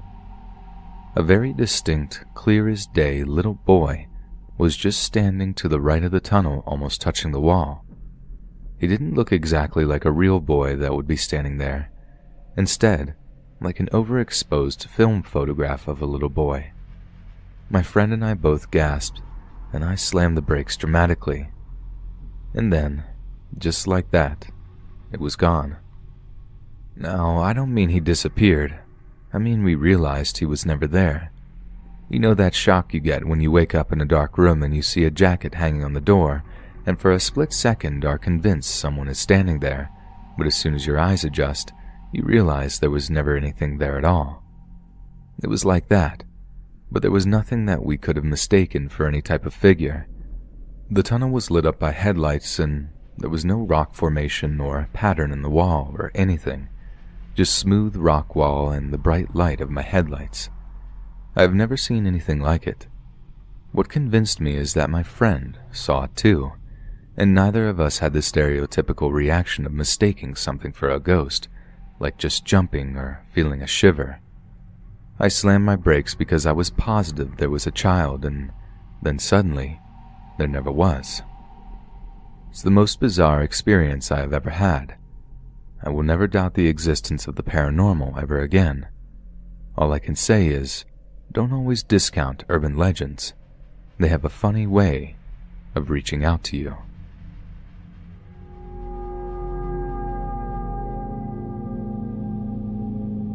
I have worked at 4 different hotels. One of my owners once told me that any hotel over 10 years old will have had deaths in it. The only hotels that don't are because they are brand new. So I started asking the others on my call-arounds. Every hotel in my area had at least one death in the past 3 years, if not more. If it's had deaths, then 100% are haunted, and 100% of older hotels are guaranteed to be haunted. In my 6 years, I worked shift for 2 deaths at different hotels. One natural, one worse. My ex worked at a hotel with one room that was never rented and used as storage because it was the site of a well-known serial killer double homicide back in the 60s. Deaths in hotels are not rare. I do not subscribe to the death equals haunted formula. Of my hotels, only one acted haunted in my time there. I was strictly night shift, sometimes 7 p.m. to 7 a.m., sometimes 10 p.m. to 7 a.m. At 11 p.m. I would get to lock all the doors and deal with people through a night window. I love this, as I generally dislike people, but I am good at acting the part of wonderful customer service employee. Hospitality is my middle name, but after 11 p.m. I got to close off my domain of lobby/office, front desk, and breakfast room, all combined, and be left alone till breakfast. So I think that's all the setup I need for you to know about my private little kingdom under lock and key where all this takes place during my solo hours. A few weeks into my job, I was scrolling on my phone and bam, the breakfast room doors thundered, then rattled to a stop like they'd been kicked by a mule. I glanced at my security camera, which focuses on those doors. Nothing there. I rewind a few seconds. Nothing, so I go a bit further. Still nothing. A full minute back and rewatch it till the moment I see myself jump on office cam. Nothing. The doors don't even move. But I've heard kids slam those double French doors. That's what they sound like. That's where the noise came from. I walked around the office, lobby, and breakfast room, peering out the windows because maybe I'd heard a car wreck. Nothing. I check my bucket. Nobody is in the room above my office or breakfast rooms. These are often the ones we sell last at the morning activity, or me playing music for myself at night, and it sometimes disturbs people. This exploding door kick becomes a theme, but it's not just the breakfast room doors. It's the lobby doors that I can clearly see out from my perch behind the counter. Even more unnerving, the private office entrance door that is unlabeled and only employees use to enter the back of the front desk becomes a target for these sporadic, unseen kicks. I keep a FD journal of anything that happens during our shift, anything that might be an issue for other shifts, complaints, special requests, anything out of the norm. I start noting the sounds in the journal and ask my coworkers if they've noticed any strange noises. Nobody else has, even the other night shift workers, but they did have a high turnover rate. Other than the front desk manager and housekeepers within 6 months, I was the next longest employee. Other night shifters never lasted than 3 months, and I worked every Thursday, Friday, Saturday, and Sunday, so they always got weekends off work always, but never stayed long. Next, the ice machine started coming on and just spitting ice out onto the breakfast room floor. This was less common than the booming doors, but it happened a handful of times in my 2 years there. It never happened on anyone else's shift as far as I could find out. The owners just said it was a machine malfunction and mostly ignored me, telling me just to clean it up when it happened and reminded me to put out a wet floor caution sign if it was near breakfast time. Yet the owners were Indian, and after this started showing up at dawn and blessing my kingdom more often. After that was the clicking. If you've ever heard a dog that needs its nails trimmed trotting across a hardwood floor, that's the noise. At first I was on the lookout for a big rat or other critter, but security cameras and my vigilant search armed with a broom yielded nothing. I still told the owners to call pest control to be safe, but they found no evidence of a furry friend, caught nothing, and bait traps were left untouched. This became a routine sound too. Near the end of my time there, I was on my phone with a friend one night on the far back of my office, away from the desk in the L part where my industrial coffee makers are, and a small whiteboard we used to track daily numbers flew off the wall and smacked me almost square in the face, then dropped to the floor at my feet. It was odd because it's fallen before and it ends up straight down on what we call the load desk, where the manager works during the day. I was several steps away, say roughly 8 feet from that desk. There was no breeze to make it travel at an angle, and even if it had, it was mounted just barely above face level for me. It had to travel nearly straight sideways to smack me in the mug. I laughed it off, but I really kicked myself for not using my camera and getting a recording of the security footage at the time. It's the strongest evidence I've ever had of any of my paranormal events, and I just derped out. I guess I did have bigger issues in my life at the time that I was talking to a friend about, but boy was I dumb. Feel free to tell me how dumb I was. If it speaks to how distracted I was during that time in my life, that was when I worked straight through a death 1 empty room away from my office and didn't even notice.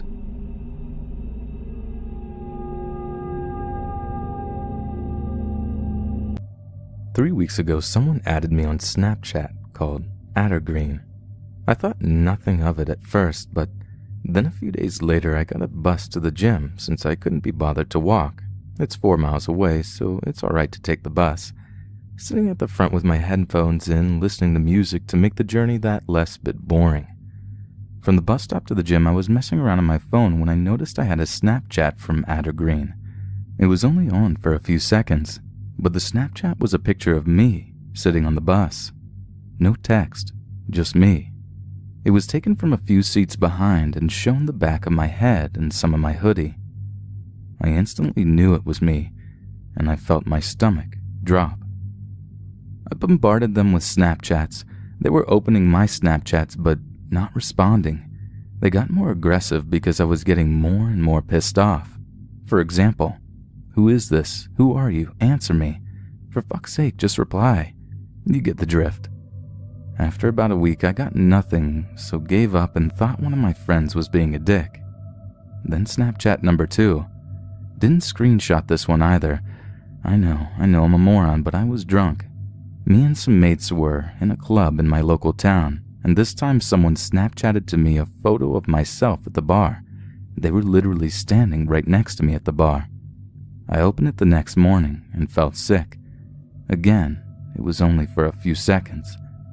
My friends were next to me in the photo, so that eliminated the possibility of it being one of them fucking with me. About 30 minutes ago, I got another Snapchat. This time I was ready and sober enough to take a screenshot. I've been indoors all day. I was curious what it was. That is my house, my bedroom window, and my name. I received this as I was lying next to my window on my bed watching Game of Thrones. I feel sick. Their Snapchat stories are equally as fucked up. Update number 1. I sent them a snap saying, "Are you fucking serious?" And they screenshotted it and ignored me. Update number 2. Got another brick wall Snapchat, only on for literally a second though. Update number 3. Fuck. Lying in bed watching Game of Thrones and I just got this. I'm fucking done. Update number 4. Today I got a Snapchat of that brick wall again. Update number 5. Just got a Snapchat video of weird as fuck noises and a black screen. It's in their stories too. Don't think I can post Snapchat videos though. Update number 6. It's been quiet for a few days. Sent Attergreen Snapchats, but they're unopened. Who is this shithead? And what does he want with me? This happened last year when I was 14. There's this dating app for teenagers. I used it as more of a joke. It was connected to Snapchat, so whenever you matched with someone, you would add them to Snapchat so you could continue talking to your match. As I said, at first I was using it as a joke, but then I matched with this really good-looking guy, and I thought, well, would it hurt to try? So I accepted his request to be my friend on Snapchat. I sent a shy hi to him and waited for a response. It took him about 2 hours to respond, and the only thing he sent was a blank black picture. I didn't think too much of it, and I continued on with my day.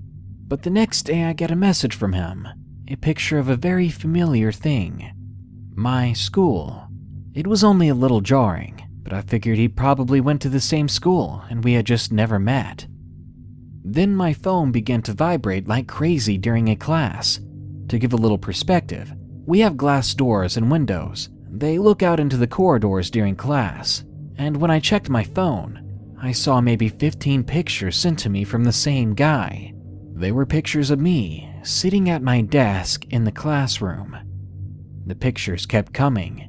They seemed to have been taken from outside that window next to the door. When I looked over, I saw someone standing there just outside that window. He had a phone in his hand and he was pointing at me.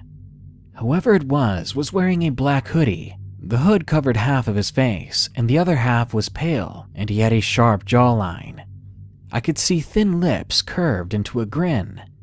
And I saw my friend. She was looking at him too, and her face turned red and she began to shake. We were the only ones who saw them, because as fast as we tried to say something, the figure was gone. My friend stood up from her chair and went to the door to open it. It caught my teacher's attention, and we had to explain what we were doing. We had to tell them what we saw. My teacher went out herself to look for whoever this was, and then she even told the office. They let out a message over the speakers, telling everyone to look out for this man. Ever since then, I haven't used Snapchat. It was one of the apps I used all the time before. It still creeps me out, though it may have been a joke and it must have been someone who knew me from before, but it was still horrifying. It had made me a lot more paranoid about strangers on the internet.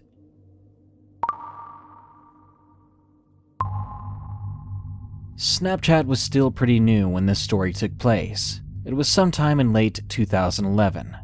During my freshman year of high school, I had one really close friend. Her name was Samantha. Samantha told me one Friday before the weekend that she would ask for a friend request the next day. She thought it would be really cool if we bandwagoned on the Snapchat trend. The sooner the better, because Snapchat was almost non-existent at our school. And when I got home that day, I got a friend request. The profile picture was of Samantha. This was odd because she told me that she would invite me to her contacts the next day. Without hesitating, I accepted it. I figured she just got to it sooner. After I finished my homework the same day, I got a message from that account. 2 messages, in fact. They said, "Come to my house tomorrow, we can have a party." And the second was her address. I was really happy as I never went to her house before. We had just met earlier that year. And besides that, I wasn't often invited to parties. The address she gave me was to a house nearby, so I decided to walk over the next day.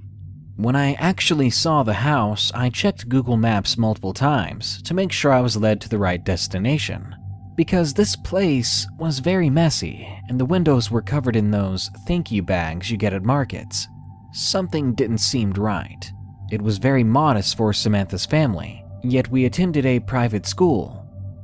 I realized the address was correct, so I knocked on the door, although I was a bit hesitant. It opened very quickly, and a man greeted me, almost like he was expecting me. He was about 6'3" with blonde hair. He really didn't look anything like Samantha, who was a short, black-haired girl. I asked if they were related. He simply said, "Yes." It was in a very plain and odd voice. Then I asked him about the bags on the windows, and he said it was because construction workers were still renovating the house. Before I could ask or say anything else, he beckoned me inside, moving aside so I could go through the doorway. I entered the small house. Sitting near a frayed couch was a large terrier, which he said they just bought a few days before I arrived. He told me to sit down while he went to get something. I checked the time on my phone, but the moment I grabbed it, it vibrated with a message. It was a notification from Snapchat. It was Samantha. It said, "Here is my Snapchat." And I thought things couldn't get weirder. She'd already sent me a request. Did she make another profile? Why would she do that? So immediately, as confused as I was, I messaged her back. "Your house is so weird. Where are you?" I said. "House?" she asked. "I have an apartment." My heart sank in my chest. Surely she was pulling my leg, just making a joke on me or something, I thought. "That's not funny," I messaged back. "Your dad's home. Where are you?" She didn't answer for a few seconds. Finally, after what felt like an eternity, I got an answer. An answer that confirmed everything. "What are you talking about?" it said. "My mom's been single for a while. I'm waiting for you by the door. Where are you?" I lower my phone, eyes wide and breathing funny. What do I do? Did I really just walk into a stranger's house? A stranger that had laid bait for me? That's when I hear whispering from another room. The man stepped out of the room with 2 other men. One was holding a thick black bag with his hands. Fully assuming the worst, I sprinted out of the house as fast as I could. Not once did I look back, even as I heard the footsteps behind me. Eventually, they faded away. I didn't stop running until I got back home, until I was inside the house with the doors locked. Once I finally got a breather, my chest never burned so bad before. My mom and dad looked worried when they saw me, and they needed an explanation. In between breaths, I tried to tell them. They got the gist of it, and they called the police. When the police got there, they were gone. That house had been abandoned. There should have been no one living there. It's been a few months since my life has gone back to normal. Currently, I don't feel safe anywhere. I used to dorm at my college, but I had to go back home during the second semester due to strange occurrences happening there. I don't plan on dorming anytime soon. It might not be the smartest thing to share this since it's still under investigation, but maybe it will make people more cautious of social networking. It sure has made me wary of trusting strangers online again. November of last year was when the messages first appeared. Ever heard of Snapchat before? For those of you who don't know what Snapchat is, it's an app that lets you send picture messages to your friends, but that only lasts for a couple of seconds. Once those seconds are up, the picture disappears forever, meaning you can never see them again. You can only send pictures you take at the moment, and they can only be seen for the few seconds of the time that's given. You can also draw and write text on the pictures. You can even send videos. I never really knew about Snapchat up until I was introduced to it by my friends. They practically encouraged me to download it, and being the weak-willed person I am, I gave in to peer pressure. It seemed kind of fun at first. I was taking pictures and sending them like crazy. Most of the time, I just took pictures of myself making the goofiest faces and putting random letters for text. I also went out of my way to take pictures of the funniest things. I remember taking a picture of this dude's butt crack while he bent down to tie his shoes. Yeah, it was sick, but downright hilarious to me. There were a lot of people who added me as a friend on Snapchat. Most of them came from Facebook or the contact list on my phone. This also included some people I didn't know too well, but they still sent me pictures either way, and it was actually pretty nice. I guess Snapchat made it easier to break the ice with people I randomly added or haven't seen in a while. One day in November, someone called WeAreOne_Forever added me on Snapchat. At the moment, I didn't think too much of it. I figured it was just another one of my Facebook friends. Instantly, the first message this person sent me was a paper with Sharpied handwriting on it and a heart drawn underneath it. It read, "Hey cutie, how are you?" Once 4 seconds had passed, the message had disappeared. I was flattered by the fact that whoever this person was referred to me as cutie. I'm guessing it was probably a girl flirting with me a little bit. I sent her back a picture of me with my eyebrow raised and a smirk on my face. After that, I added the text, "I'm doing good. You think I'm a cutie?" and then sent it to her for 5 seconds. About a few minutes later, I got another picture from her. The picture was of a teddy bear carrying a red heart with a white backdrop. The text read, "You are on my top 5. Right away, I wanted to know who this person was. For the next couple of days that we messaged each other, she never sent me a picture of herself. For some reason, she wouldn't even tell me her name. I kept pushing her to send me a picture, but she always made excuses or sent stupidly drawn stick figures instead. With that, I believe that she was either really ugly or really shy, and I was hoping for the latter. I decided to let it go, thinking she must really be into me if she's that secretive with revealing her face and even her name. One day while I was in the library, I checked Snapchat real quick while I was taking a break from typing a paper for one of my courses. Sure enough, there was a message from WeAreOneForever. As soon as my finger tapped it open, I almost jumped out of my seat. She sent me a picture of a person, the first time she's ever done so, but that's not what got me all bothered about this picture. I knew that the picture of this person definitely was not her. In fact, it was a guy sitting on a couch, white shirt, blue sweatpants, looking straight into a laptop, bookshelves in the background. The text read, "I see you." I looked behind and around me. There was no one who seemed suspicious, just a bunch of college students in their own little worlds. Still, I didn't want to read too much into it. After all, why psych myself out for something that seemed like harmless flirting? I sent her a picture of me with this confused look on my face and typed out, "I don't see you. Why don't you say hi?" The next picture she sent me was of a poster of my college mascot with the text, "I was so nervous. You're just too cute." From how I saw it, it just seemed like I had a secret admirer who possibly went to the same college. I sent her a message asking, "So you go to my college too?" She never answered my question, even though she opened my message. Things just got weirder after that small incident. After a couple of times, she sent pictures of me walking in lecture halls, eating in the cafe, making lines for food, and even talking to my friends. I don't remember all the texts, but there were some that stood out to me like, "I see you everywhere. It's so funny how close I am to you." And, "One day, you'll know who I am." I started to think my friends might have been playing a joke on me, as they're known to do that. I asked my best friend Andrew one day if he was the one sending me all these weird Snapchats. He told me he had no idea what I was talking about, and I explained to him the whole thing, that this person called We Are One Forever had been sending Snapchats of me. Andrew said that was pretty creepy, and they must have had some obsessive stalker who obviously had no life. I was secretly hoping he was the one behind all of it, but I knew he was telling the truth. We Are One Forever doesn't have the same handwriting Andrew has.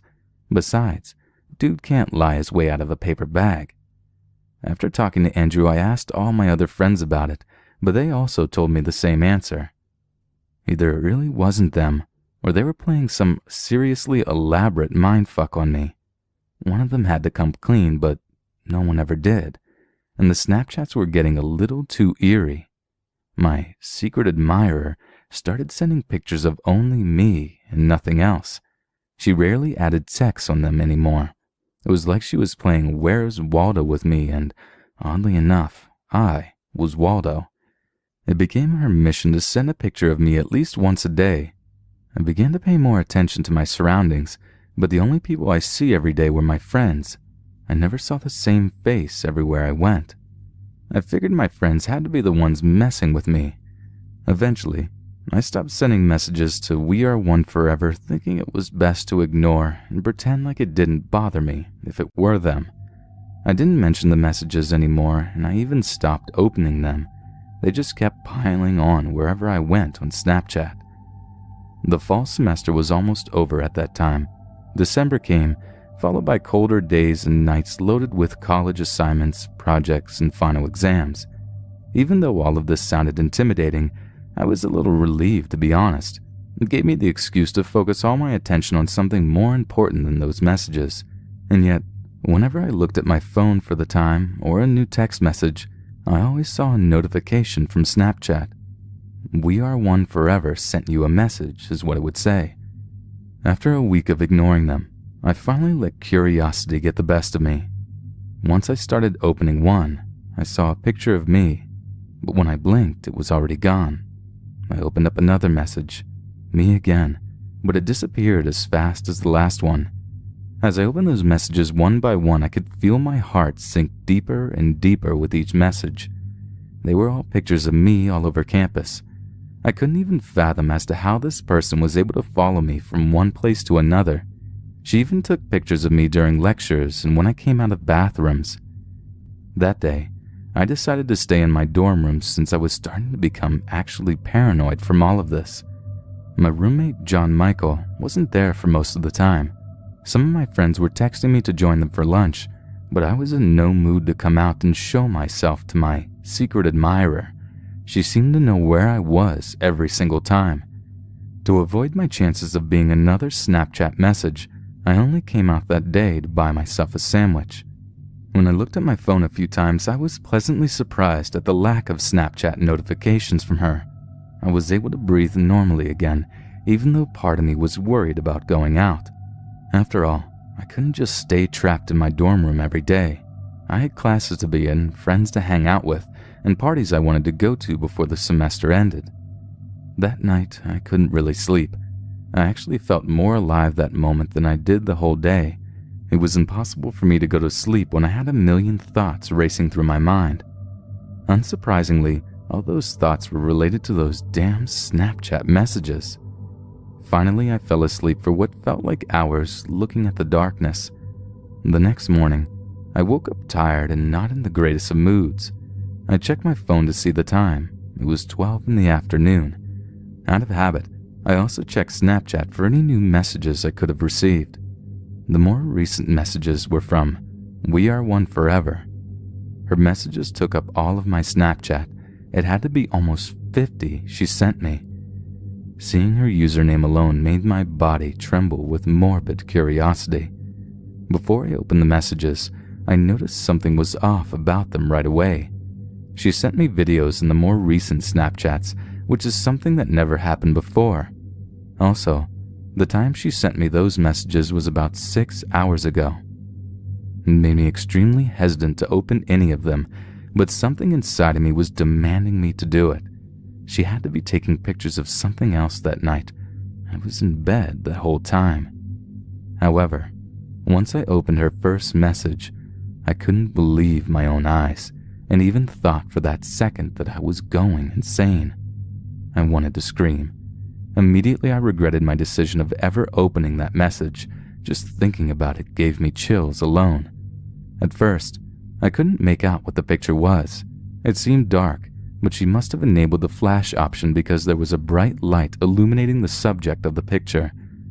Even though the picture was only for a second, I was able to make out what it was in the second and third picture, and by the 20th picture, my eyes confirmed it was someone lying in bed.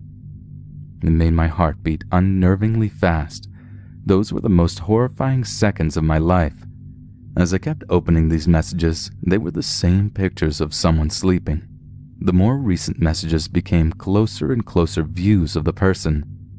The closer they were, the more they confirmed my fears about the person in the picture. And the videos. Oh God, the fucking videos. They may have been only 5 videos, but they showed uncomfortable close-ups of that person's face in the glowing flashlight. And then there was that typical noisy, silent audio in the background, and my own sleeping face. It broke me down as I immediately dialed my college's police department. I told them someone broke into my room last night, and that I was being stalked by someone I didn't know who was also sending me pictures of myself. I tried to explain as much as I could, but they couldn't even understand what I was saying because I sounded like a complete mess. They came over to check up on my dorm room, observe any forcible entry that could have taken place, and even questioned my roommate for an hour. I showed them my Snapchat to prove the multiple messages the person was sending me. Unfortunately, they couldn't retrieve them and see the actual pictures. I told my parents about it a week later. They wanted to pick me up as soon as possible, even though finals were coming up. After I was finished, though, I went back home and the messages had stopped for a while. I didn't see anything from We Are One Forever for the second semester of college. The police are still trying to find out the perpetrator and are currently trying to contact the makers of Snapchat to retrieve those terrifying pictures. At that time, my life was going back to normal. And yeah, I was still using Snapchat for the innocent fun of it. The last days of the semester, though, became a different story altogether. It was a typical Friday, and I was home alone, watching TV and chowing down on snacks. I just completed the last of my finals, so I was treating myself after all that stress from college, and especially from that slightly traumatizing situation. But that all changed once my phone began to vibrate. This whole wave of dizziness took over me as I read what was on the screen. We Are One Forever sent you a message. I was conflicted with what to do at the moment, and maybe I shouldn't have opened the message. Maybe I should have just deleted Snapchat from my phone and saved myself the trouble, because when I did open the message, I was clearly met with the image of my house in broad daylight. Not just my whole house, but specifically the view of the kitchen window. The picture only lasted for 5 seconds, and it was kinda hard to see due to its grainy quality. Yet it was noticeable enough to detect my own self sitting by the table, eating my cereal in the morning, looking outside the window at what I remembered to be particularly nothing at all. But that was the last message I received. So here are the events that have transpired in the past 2 hours or so, and a little backstory as to why this is freaking me out so much. My partner and I have recently moved back into my childhood home with my parents, while our own house is being built to save some cash and not have to move instantly from our rental when it's complete. My parents own 3 Australian native birds, and earlier tonight I was updating my Snapchat story to show my friends, as many of them always ask what the birds' names are and what they look like. I took 3 Snapchat videos, one after the other, and just put them on my story without worrying about retakes or what I look like, so please forgive me for the uploads. Anyways, within about 15 minutes of uploading, I received an SMS message from one of my good, but not great friends that said, "You bearded beasts, those birds are mad. By the way, the fuck was that in your window behind you in the last one?" I had no idea what he was going on about, so I went and watched my own Snapchat stories a couple of times. On the third or fourth watch, I saw what he was talking about, and my stomach sank. I almost started to have a panic attack, and I'm still pretty shaken up. I immediately saved my story videos and put them onto my computer to see them larger. In the last Snapchat video I sent, it kind of looks like someone is at the door, looking in, with their hands cupped against the door. It's hard to tell because Snapchat videos are very poor quality, and the door is only in frame for probably 1 second. Whatever is in the third Snapchat video, however, is definitely not in the first video when the door is in full view. I was the only person home at the time, and that particular door leads to the backyard, which is only accessible via a single locked gate. Here are the 3 videos I saved from my story. Right, so the first one of my parents' little birds is this little guy. It is little Leo. He's a cockatiel. The second little bird of my parents is a rainbow lorikeet. His name is Oliver. And there he is. And here I am with my good little mate, Puffin. To add some backstory as to why this has me freaking out so much. To do that, I have to quickly talk about my childhood teenage years up until I moved out with my partner at age 18. From about age 8 until age 10, I had episodes of sleep paralysis, 1 or 2 times a month, where it felt like a weight was sitting on my chest and I couldn't breathe for about 40 seconds at a time. This led to insomnia and anxiety about bedtime, as I dreaded feeling helpless. I ended up seeing a child psychologist, and whether that was or was not the reason, the episodes largely went away, only once or twice a year until age 13. At age 12 or 13, for seemingly no reason at all, I started to get chronic episodes almost every night that lasted minutes to tens of minutes at a time. During these episodes, I could breathe, but couldn't move. The worst thing about these episodes, however, is that I felt like something was in the room with me and meant me no harm, common for people who experience sleep paralysis. At roughly age 14, things really took a turn, and I started to hear and see things during maybe 1 in 10 of my episodes, also pretty common for people who experience sleep paralysis. The things I heard were never too crazy and over the top, and were usually just thuds and creaks. However, when it came to seeing things, there was always one reoccurring thing: a faceless person looking into my bedroom window with their hands cupped to the glass. For the course of a 1 to 10 minute episode, this person would just stand there and look at me. Whenever the episode ended, the person would just be gone. Over the course of 4 years, this occurred quite regularly, but it always really made me feel totally helpless and terrified. I never got used to it. When I moved out at age 18, I never had another episode where I saw anything. I'm 26 years old now, and I very, very occasionally, once a year, have small, less than 30-second episodes, but only those in which I feel heavy-chested. To cut a very long story short, whatever is there in my Snapchat video looks almost 100% what I used to see as a teenager during my sleep paralysis episodes, and I have been a nervous wreck all night over it. To me, it kind of looks like a face to the glass and 2 hands on either side. It has scared the Christ out of me. What do you guys think?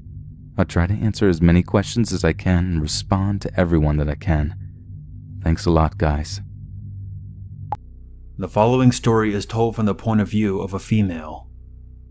Last Thanksgiving, my boyfriend and I loaded our 2-month-old daughter into our car and drove from Miami to Naples to visit my family. Being new parents, we were extremely nervous about taking such a lengthy trip with the baby and packed for every possible scenario.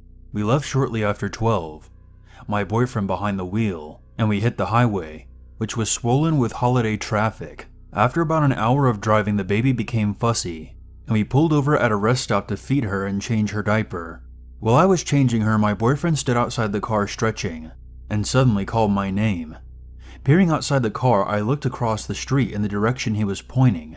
There was a clown with a purple star painted over his face, and wild, crazy, unkempt black hair, and a purple and white checkered outfit standing on the opposite side of the parking lot, just waving to people as they pulled in and out of the rest stop.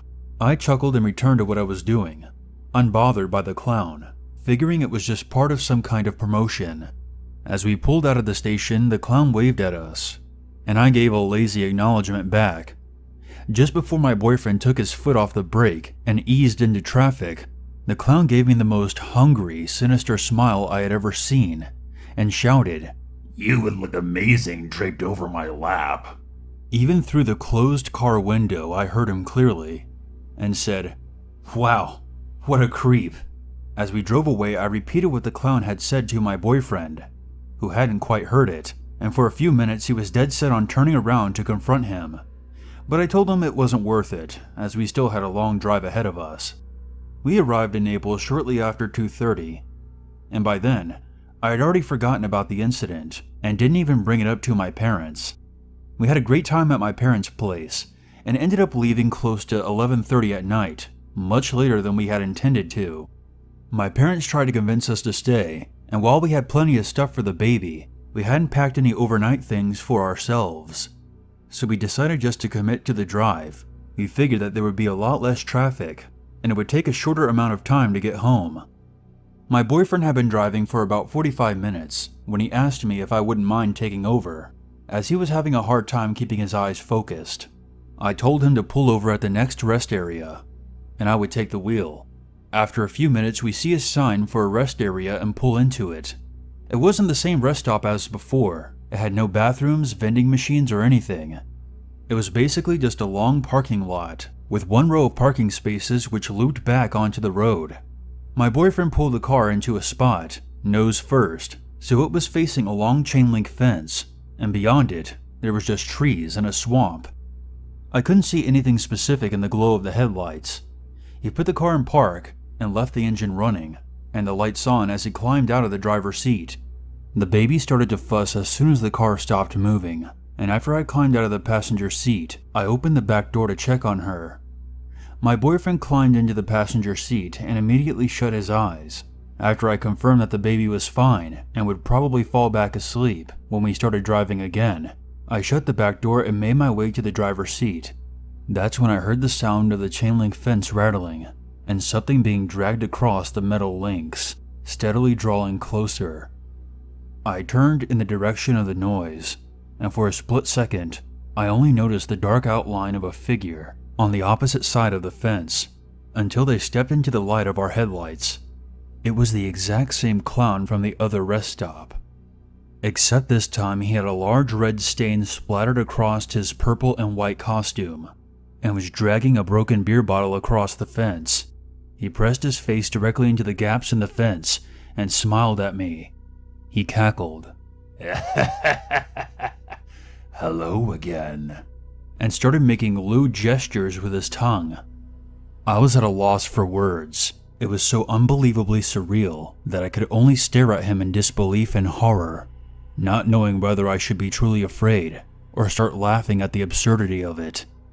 My boyfriend launched himself out of the passenger seat and screamed, "Get in the car!" When he opened his car door, the baby started crying out, and the sound could be heard across the silent parking lot, and the clown immediately started singing in a grotesque, uneven voice. "Rock-a-bye baby in the treetop. When the clown comes, the cradle will rock." My parents had given us a set of fancy glasses for our dining room table. My boyfriend launched one directly at the clown. The glass shattered against the chain link fence and sprayed tiny razor projectiles all over. The clown hissed and immediately booked it to the end of the fence. My boyfriend and I jumped into the car, slammed the doors, and locked them. I threw the car into reverse and backed out of the spot, and as we put the car in drive, we saw the clown charging towards us across the parking lot. My boyfriend yelled at me to hit him. but I swerved to avoid him and floored it out of the lot and back onto the highway. For the next several minutes, my heart was racing, convinced that at any moment a speeding car would come up behind us and try to run us off the road, but fortunately that never happened. We were so shaken and traumatized that all we could do for the rest of the way home was ask each other over and over again, what the heck just happened? We could only speculate what the guy was doing out there at 12 a.m., dressed like a clown in the middle of the Everglades on Thanksgiving night. We considered that he was just trying to mess with people. But you would need some serious balls to pull that kind of stunt out there in the Everglades. The people that live around there don't put up with that kind of nonsense. And what was he even doing there? Just hiding behind the dark fence for a completely random car to show up so he could traumatize them? I don't know if the stain on his suit was actually blood, but he made us feel threatened enough that we felt justified throwing something at him. And seeing as how his response was to charge us, I suspect that his intentions were hostile. The fact that we had seen him earlier that day made the situation even worse, because it felt like he was stalking us. My boyfriend had a license to carry a gun, so all I can say is, it's a good thing that he wasn't packing that particular night. This Thanksgiving, we plan to stay home.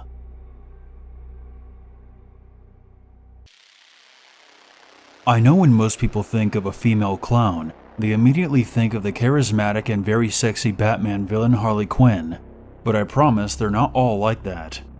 Back in 2012, I was walking home one night at around 9. I live in Gilbert, Arizona, and was walking by a large wide open park with a couple of soccer fields and basketball courts when I noticed something out of the corner of my eye. The overhead lights were still on and illuminating the fields, and I noticed someone sitting cross-legged out on the grass. I pulled out my earbuds and stepped off the sidewalk to get a closer look. At first, I thought maybe it was someone who had hurt themselves, but as I took a few steps closer, I noticed that it was a young woman, perhaps in her early 20s, leaning forward over something. It was hard to tell her exact age because her face was covered in white makeup, and a red heart and a black spade painted on her cheeks. Her top lip was painted black, and her bottom lip dark red. She was wearing a gray hoodie with the hood up, but had 2 holes cut on either side to accommodate her blonde pigtails. I stopped in my tracks and glanced around, convinced that this was a YouTube prank or something. But we were in the middle of a wide open area, and aside from the occasional car passing by, we seemed completely alone. The clown lady was wearing bright red sneakers, torn jeans, and some kind of clawed glove on her right hand like Freddy Krueger. I was only a dozen feet or so away, close enough to say something, but I decided to back away slowly and not engage in whatever she was doing. As I took a step back, she called out to me without looking up. Where are you going? Come here! "Nah, I'm good," I replied, and continued to walk away. For the first time, she looked up and smiled way too big, showcasing far more teeth and gums than was necessary. She raised the clawed hand, and I noticed that at the ends of each fingertip was a sharp point, like a thumbtack. You sure? More for me then.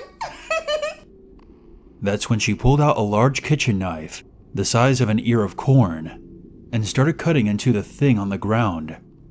I glanced back down and noticed the thing that she was leaning over appeared to be a dead bird of some kind, and she was using her clawed hand to pull the feathers off.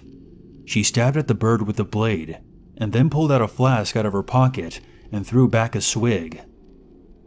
I nearly fell backwards into the road as I maneuvered myself off the grass and onto the sidewalk. I didn't want to turn my back on her the whole time, convinced that it was a prank, and I should start looking around in every direction for someone with a camera or a phone. But there was no one else even remotely close by, and no place they could be hiding either. I quickly turned around and power walked down the sidewalk towards my apartment complex. As I reached the intersection, I was forced to wait for the traffic light to change so I could cross safely. My earbuds were back in, but I honestly wasn't listening to the music. I was so confused and unnerved by what I had just seen. I glanced over my shoulder and saw to my horror that the lady clown was walking up the sidewalk towards me, appearing to be looking directly at me. I wrenched out my earbuds again, glanced both ways, up and down the street, and even though the light was still green and the cars had the right-of-way, I sprinted across. When I reached the other side, I turned and saw that she was still approaching the intersection. She waved at me with her clawed hand, and a few feathers fluttered to the ground. She called out to me. Don't get killed tonight. At least I'm pretty sure that's what she said. There were sounds of traffic muffling her voice. I literally ran home, entered my gated apartment complex, and went the long way around the building just to make sure I wasn't being followed. I then climbed up the stairs, locked both of my locks, and stared out my peephole in a panic. For about 5 minutes before I finally calmed down, I didn't turn on any lights in the apartment, and instead used my phone to navigate to my bedroom, and then used a light from my laptop screen to change and go to bed. The following day, when the sun was high in the sky, I double-checked the spot where the clown lady had been, and the mutilated remains of a bird were lying on the grass. A few weeks later, I saw her again in broad daylight. I was driving my friend's car and noticed her walking down the sidewalk in full makeup in the exact same hoodie, dragging a garbage bag behind her.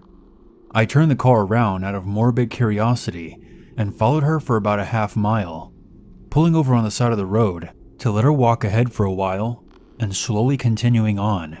When she reached a wide open plot of dirt, I saw her pull out what looked like to be a dead rat from the garbage bag. She cut it open with a switchblade and wrung it out like a sponge, blood spilling onto the ground, and probably all over her clothes as well. That's when she turned towards me, and with blood running down her fingers, raised her right hand and put her thumb between her index finger and middle finger. This is known as giving someone the fig, and if anything, it's even more obscene than raising your middle finger.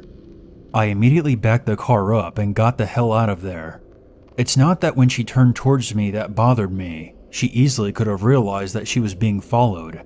It was the gesture she gave me. It's one I commonly use at people in traffic, and I always get a kick out of it because hardly anyone knows what that means. But I've never seen anyone else use it in my life, and the fact that she did really shook me. I mean, what are the chances she knew that I would understand it? I've since moved, but my buddy still lives out there, and occasionally tells me he spots her wandering the side of the road.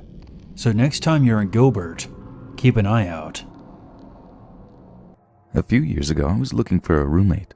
The vacancy had risen because my previous one was a Swedish guy who had been having some trouble with homesickness. Eventually it got too much and he moved away to somewhere with a colder climate. So, as you do, I put some ads up on various sites, and it didn't take long before a guy called Robert responded. We messaged back and forth a couple of times and arranged to meet up one day at Starbucks. I was immediately struck by his easy charm and wit. You couldn't hope to meet a person who was easier to talk to. He was in art school with ambitions of making it big as a painter. How exactly one would go about that, I have no idea, but we had become friends straight away, and I didn't think twice about letting him move in. Just before we parted ways that day, Rob, as he'd insisted I'd call him, asked a question I really didn't anticipate. "Hey, I know this is a weird question, but, are you by chance afraid of clowns?" He said with a weird smile. I suppose so," I replied, wondering why anyone would ask. "I probably watched Stephen King's It at a stupidly young age. Are you scared of them?" "Oh, damn," he said. "I'm a clown on the weekends. I do like charity events and fundraisers, visit sick kids in hospitals sometimes. Is that a problem for you? I mean, I know some people are seriously afraid of clowns." "Oh, of course not. That sounds cool. It's just the bad clowns that scare me, you know." I had never personally known one before, but Rob didn't seem scary. "I promise, I don't kill kids," he said with a grin. He threw his neck back and drained the last of the coffee from the cup. "It's the adults I go for." I burst out laughing at his dark sense of humor. What a cool guy, I thought. I'm actually going to be looking forward to this new roommate situation. Our first few weeks living together went about as smoothly as possible, and things were a good deal more peaceful than they had been with my previous roommate. I definitely didn't miss being woken up at unholy hours by his sobbing. Rob would get up, go to class, come home, then paint or have a quick drink with a friend or two.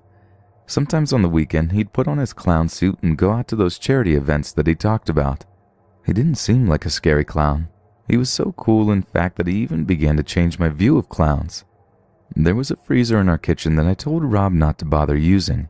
It hadn't been right since before he moved in. I kept meaning to call someone to come out and look at it or replace it, but I guess it must have slipped his mind. One day, about 5 months after Rob moved in, I came home to find the lights on but total silence in the house. That was strange. Rob was always watching TV or playing his guitar. He hated silence. But I really knew something was up when I noticed something different about that freezer. The freezer door was open. I walked over, looked inside. Oh my God. 8 chunks of a human body, all cut up neatly and stored tidily on the shelves. I can't really explain how I felt in that moment. I panicked. What the hell can you do in that situation? My mind was racing, and I thought back to the day we met Rob, and he made that joke about only killing adults. Holy shit. Just then, a faint shuffling noise came from Rob's room. I didn't know what to do. For some reason, I tiptoed over to his room to see what the hell was happening. I don't know. I suppose adrenaline just takes over at that point. I peered in, and sure enough, there he was, lying on the floor with a mad look in his eyes as he stared at the ceiling. After a long delay in which I'm sure he was aware of my presence, he looked up at me. "You sick bastard! I'm calling the police." Clowns are the worst roommates, don't you think? Always uncovering the dead bodies in places you specifically told them not to look. I'm afraid I had to kill him too. So now my old Swedish friend has a dorm partner to sleep along with him in that big freezer.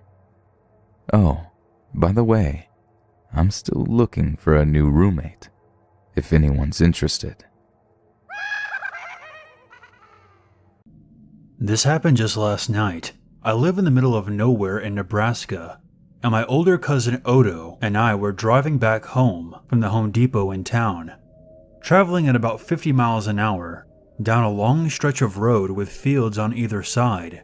And I'm not joking when I say that clowns started appearing out of the tall grass to our left, at least 9 or 10 of them, each of them looking at us.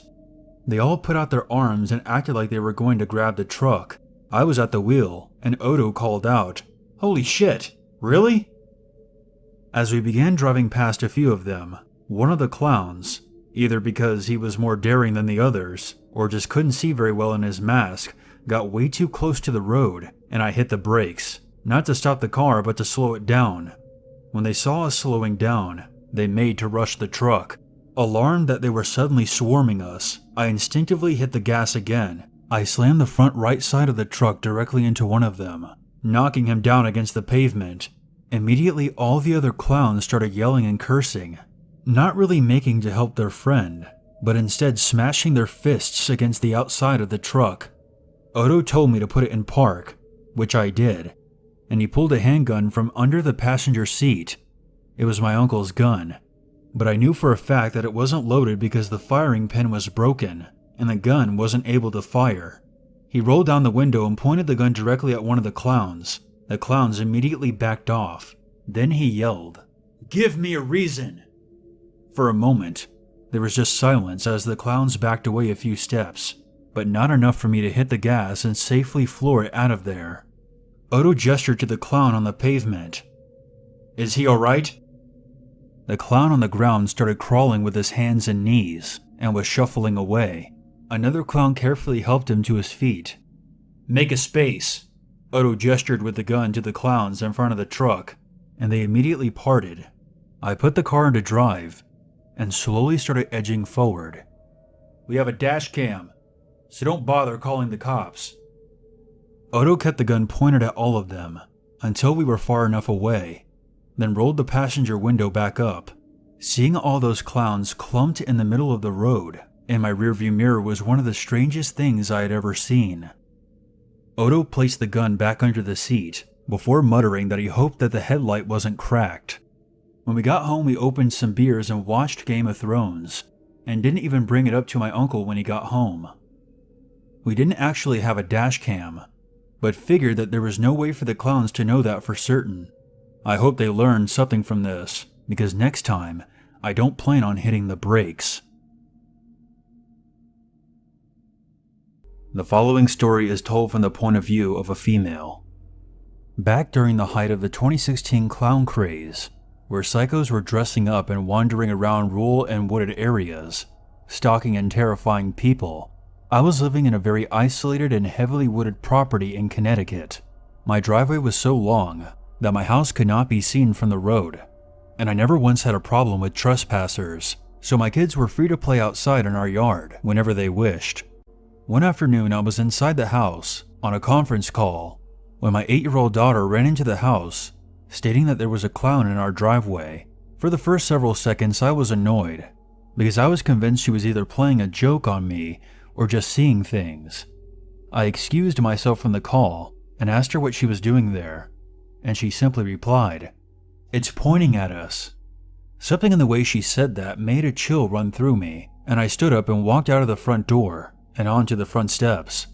My daughter pointed and I saw a figure in a pink and blue striped outfit, standing by the tree line, waving and pointing towards my other 2 children, who were still close to the house, but calling over to the clown, asking what it wanted.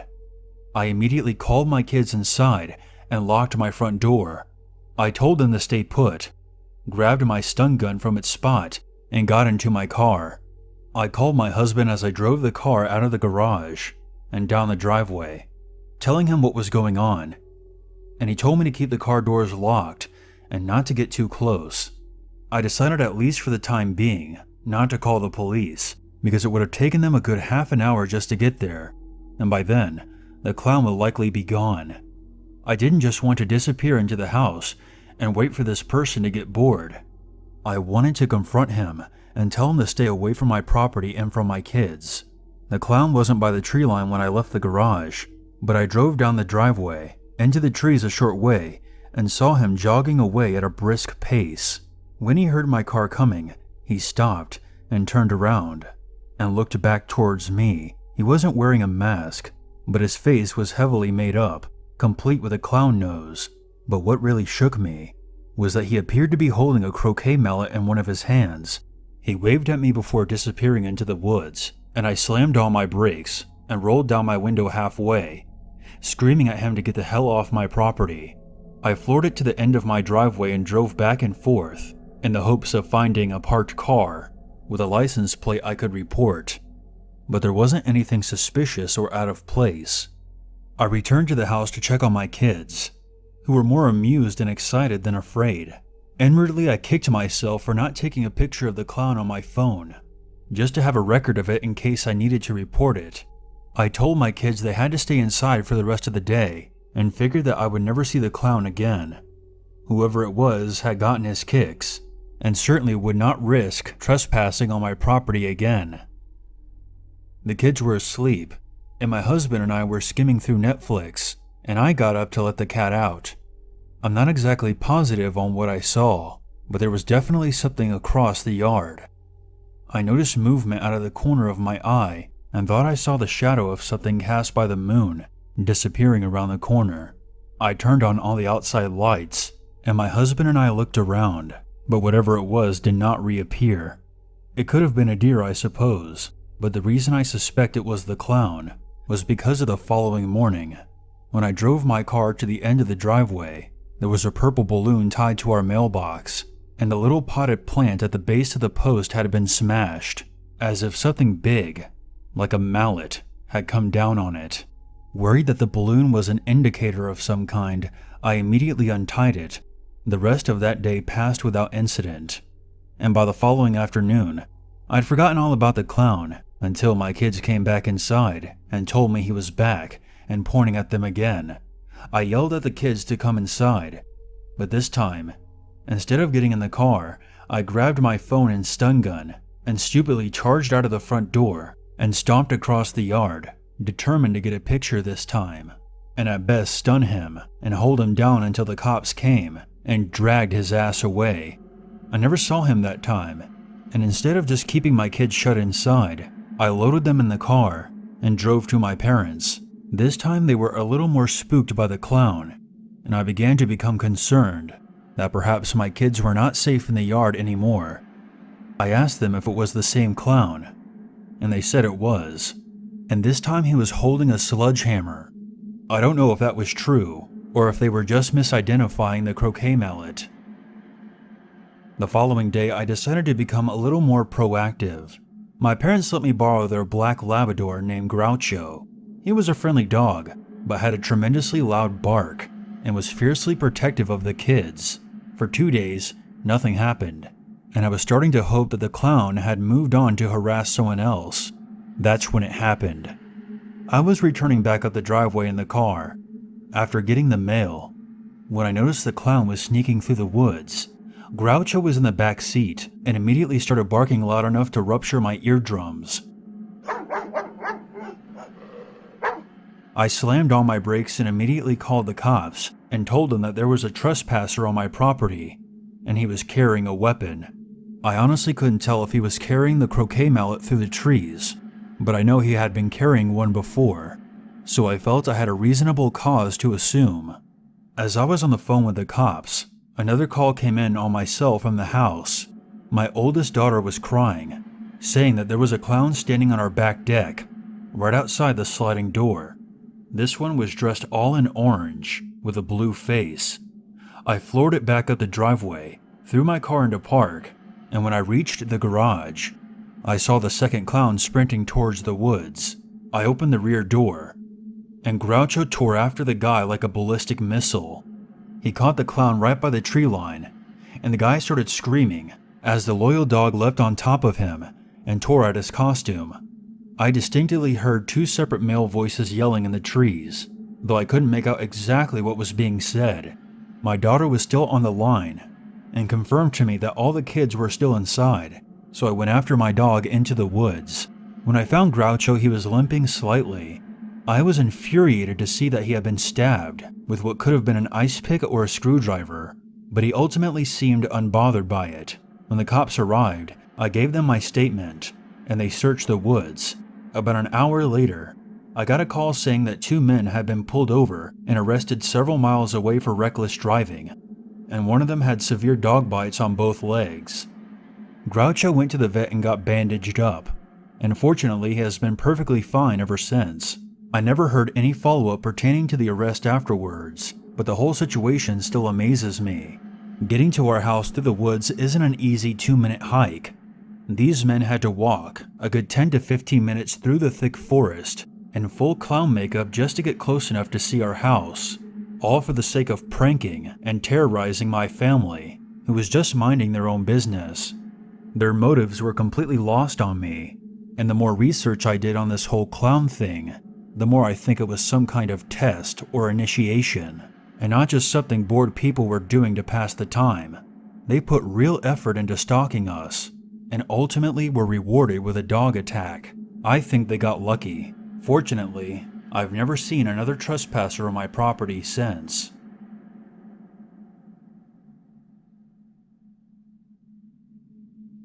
In 2014, after hearing all of the horror stories, I wanted to check the deep web out myself. In a way, I kind of expected nothing other than scam sites for assassins, people requesting CP, and some underground markets. However, I prepared myself for the worst and, frankly, I was more worried about getting in trouble with the authorities rather than having my mind bleached for the near future. Even after 2 to 3 hours of procrastination, nothing prepared me for what I saw. It was during the middle of the day when I began my search. Of course, there's no deep web Google or anything, but rather a wiki with a lot of links. The links are different than the links you may know of. These links have no way of knowing what lays behind them. Just numbers and a .onion at the end. Of course, unless previously defined and listed on the wiki page. It was boring at first. A lot of dead sites, more than expected eBay-style markets for weapons, military grade mind you, various services, and of course a lot of drugs. I came across a chat room where I saw a darker side of people I never thought was possible. So many people that were mentally ill, threatening others, requesting CP. It was truly disgusting. Think of the people who walk down dark streets of a bad neighborhood, but with anything they desired at their fingertips. 2 hours later, I came across one site that ended my little adventure in the wastes of human consciousness. A cult site, perhaps, with little info other than an email address and some religious mumbo-jumbo. However, there was a video embedded in the site's homepage. Like a naive child, I clicked it without a care in the world. The video was shot on a crappy video camera. Perhaps it was shot in the early to mid-2000s. It was a man with a mask and a knife. As quickly as that scene showed up, another presented itself. He was cutting something in a similar fashion to a butcher. It was then and there I realized the body was bipedal and without fur. It was a human being. He was cutting the legs at the buttocks level. A new scene shows the decapitation of the head. Then another shot of the man with the mask, followed by a picture of a church with a weird symbol. This was a cult recruiting website. It was followed by more bodies being cut up and hung in ways more gruesome than you may expect. Shortly after, I turned my computer off, and I stayed away from it for quite some time. This was my first and last visit to the deep web. I have never contemplated going back since. Number 3. This was back before Google. Web pages were, for the most part, still very basic HTML and JavaScript. Hardly anyone used CSS. Only discussion boards and some banking sites had anything approaching mature front-end, back-end combinations. This is a real deep web story, not just one about illicit activities online. I was browsing random blogs, GeoCity sites and the like, just going from link to link. Eventually I came upon an odd page. It appeared to be random thoughts from different people, but for the time it was very well designed.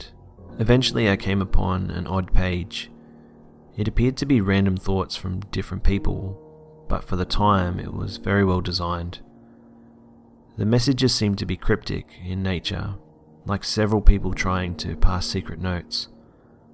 I started through the source, and hidden in the comments of a JavaScript were various IP addresses. I gathered all the IPs in a text file and began enumerating.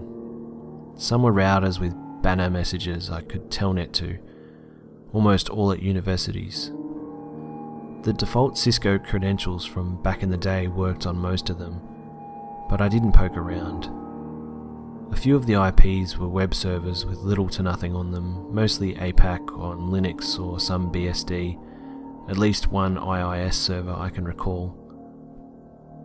I finally came upon a web server with a huge directory of HTML files and TIFF images, with a few smaller subdirectories containing the same. NSLOOKUP returned no reverse records for the IP. A visual route traced it as far as Colorado. The HTML files appeared to be records a psychologist or similar mental health professional would keep. The images were of faxes, apparently of both military and medical nature. As I browsed from a subdirectory back to the parent, at the top was a new HTML file named something like 1-hello there.html. The timestamp was from right that minute. I opened it, and in plain text was the message, "We see you." No quotes, all lowercase. About 15 seconds later, the server dropped. Number 2. Back when I was a freshman in high school, I had a MySpace page. One evening I got a friend request from some hot chick. She messaged me, and after a little bit of talking, she suggests that we trade nudes. Being a stupid 14-year-old, I thought, fuck yeah, this is going to be awesome. So I take a few pics of myself, and she sends me some nudes of her own. Things are going great. Out of nowhere I get a message on AIM from someone I don't know, basically saying, "Hey, I have those naked pictures of you. If you don't talk to me, I'm going to send them to everyone on your friends list. I start freaking out. I have no idea what to do, so I just start talking to him. At first, he tried saying he was a guy from my high school, a senior. He demanded that I get on my computer every night at 9 PM and talk to him, or else he was going to show everyone my naked pictures. This goes on for a few weeks, and things start getting progressively worse.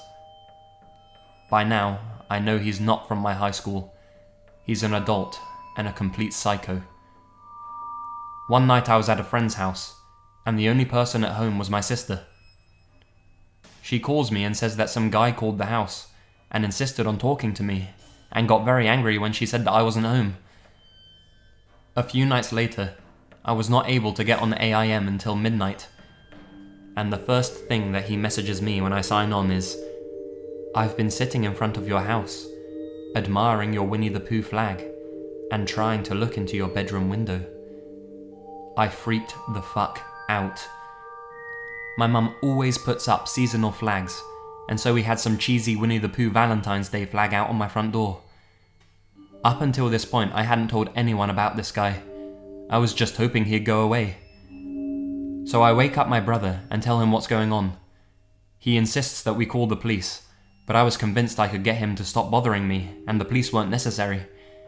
So he goes and wakes up my parents, and I tell them exactly what's been going on.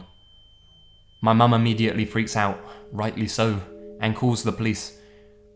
The police come, and I talk to them for a little bit, show them some of the messages that he would send me, and they made a report of it. From that night on, I just completely ignored him, and accepted the fact that the world was going to see me naked. I got several messages over the next few months from girls who would randomly message me my pictures. I was super embarrassed and dreaded going to school. The guy would tell everyone that I sent the pictures to him and that I was gay, etc., etc. At that age, that sort of thing can really fuck with you. Fast forward to my senior year of high school, and all of this had blown over. I did a good job forgetting how this guy tormented me, and things were really going well for me. Until one night at a football game. I'm walking into the concession stand with a group of people, and a random man comes up to me and says, "Somebody wants to talk to you, under the bleachers." My heart goes into my chest, and I immediately say I don't want to talk to anyone. Keep in mind, this was almost 4 years after the incident, but it was always in the back of my mind that he would come looking for me one day, and I knew it was him. Even though I'd never met him, I could just tell by the way that he asked that it was him. Everyone asks me what that was about, and I give them a quick rundown on who I think that was. We all head back into the stands, and another friend of mine comes running up to me and says, "Hey, this weird guy is standing in the bathroom showing people naked pictures of you." We're sitting next to a teacher of mine who overhears this, and he immediately calls the police and runs over to the bathroom to try and catch the guy. The guy had already left, but I gave a description of him to the police, and some concerned parents saw what he was driving when he left. I didn't sleep at all for the next few days. I was absolutely terrified this guy would come to my house looking for me. I couldn't believe this fucking weirdo was still after me. But after a few months, nothing else happened, and I began to forget about him. At the end of school one afternoon in the spring of my senior year, I get called into the dean's office. There are several police officers and a detective. They tell me they've caught the guy that's been harassing me, and that he's been doing similar stuff to other kids at the school for quite some time. He'd been in jail before for sexual assault against a minor, and a laundry list of other crimes. The cops found literally gigabytes of child pornography on his computer, as well as tons of evidence of his obsession with me. After a lengthy trial, he's now locked up until 2037, and hopefully out of my life forever. There used to be a small YouTube channel called Sam's Online Food Review. It was run by my best friend, Sam Ryder. A channel full of videos that consisted of Sam eating and reviewing food and drink before a camera. His channel garnered around 10,000 subscribers, which, although wasn't huge, it was big enough for Sam to be dedicated to it. I can recall numerous times of sitting in the passenger seat of his car, staying out of his shot, as moments prior he announced he wanted to video himself trying something he picked up in the store, only moving after he signed off with his signature thumbs up or down and his catchphrase, "I like it" or "I loathe it." He was liked for his friendly attitude and happy all-around good guy persona. He was well received by his audience. Rarely were there any hate comments, and when there were, Sam would shrug them off and keep smiling. Sam's online food review went dark 7 months ago.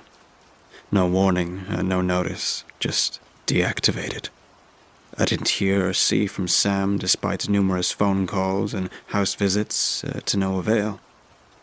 6 days after his channel was deleted, I called the police to do a welfare check on Sam. I was worried he had fallen ill or hurt himself. The police made entry into his property and found nothing, and Sam was declared a missing person. A week after Sam was declared missing, a dog walker discovered a horrifically mutilated corpse on a railway line. The body had severe lacerations all around the head, arms, chest, and legs, and was almost cut in two across the waist. The decomposing internal organs splayed out of the gruesome V-shaped cut. The autopsy report noted that although no direct cause of death could be confirmed, it was likely the large slit in the throat that brought on death. The autopsy also turned up questionable findings, including the body missing its stomach and heart. Long strips of flesh removed off the chest, arms, and lower back, and that the body was exsanguinated. The scene wasn't remarkably bloody, yet the body was almost completely drained of blood. 2 weeks later, the police had identified the deceased. Despite the damage that had occurred to the corpse, the teeth were intact enough to get a viable reference for dental records, and my worst fears for Sam were realized. It was him. The police investigated, but could not find forensic evidence of any other person being on the scene. They eventually came to the conclusion that he was hit by a passing freight train, the lacerations and disembowelment attributed to being dragged under, and the missing organs explained away as being eaten by wildlife. A fox, maybe. Sam's mother decided it was best to cremate what remained of her only son. I stood next to her as the coffin was pulled into the large furnace. As the doors closed and the gas jets ignited, she broke down into tears, and so did I. I stood there sobbing for the entire 90 minutes it took for one of the people I grew up with and shared so many memories with was vaporized. I mourned my friend and did my best to move on, and it was going well. I got distracted, I got a new job, I started dating a girl I met through my work. A few months passed, and even though I missed Sam, things were going well, right up to the point when I was browsing Reddit at 3 a.m. that I received a Facebook message from the account of my dead friend. I froze, seeing his profile picture in the messenger bubble. A picture taken during good times, Sam's wide smile plastered on his face. I felt a sudden chill. A profound sense of fear enveloped me. You know, the fear that makes you cold and your limbs ache as the slow drip of adrenaline spreads throughout your body. With dread, I opened the message. It was a link to a file-sharing website. I stared at the seemingly random amalgamation of numbers and letters that made up the URL, my heart racing through what the hell was on the other side of the link. My head racing through what the hell was on the other side of the link, and, more importantly, why did my dead friend send me it? My hand seemingly on autopilot brought the cursor above the link. With my gut instinct screaming no, I clicked on the link. Before my finger had lifted from the click, I immediately regretted what I just did. Chrome opened a new tab to the website. The screen was gray, apart from a black rectangle in the middle of the page which had a play button over it. I stared at it, unwilling to click. What I was scared of, I did not know. Around 10 seconds had passed, then the screen refreshed. Instead of the play button, the rectangle had the words auto-playing in 5 seconds in bright white on it. I watched as the numbers counted down, trying to understand what was going on. An abrupt buzzing tone made me jump. The video began to play. The camera was pointed at what appeared to be a grimy, white-tiled surface. I could hear the sound of muffled whimpering, followed by footsteps of someone approaching the camera. There was some slight rustling noise as the camera was adjusted. The screen blurred out as the camera was turned. When the camera came back into focus, I let out a choking gasp. In the middle of a white-tiled room, Sam lay on his back on a stainless steel table, his eyes wide in pure, unfiltered terror. The light of a single bulb hanging over the table reflected off the sheen of sweat that coated his forehead, his naked chest rising and falling rapidly in panic. He looked into the camera and attempted to yell, the noise muffled by a tight cloth gag that was bound around his head. His hands were also bound together tightly with duct tape. I stared at the screen, feeling increasingly sick, my brain failing to grasp what was going on. Before I could even comprehend what was happening, the sound of Sam's squirming and whimpering was interrupted by a high-pitched, "Welcome to Sam's Online Food Review. Today we have a special treat." The mocking tone came from behind the camera. Sam's panic increased. He started jerking his body, trying to free his hands. The voice continued. "Today we will try what is considered a delicacy in many countries, although usually a forbidden one, that is." The camera zoomed out slightly, and a man appeared in frame, standing in front of Sam. He was dressed in a white coat with a red striped apron on it. He wore a butcher's hat and a cloth face mask.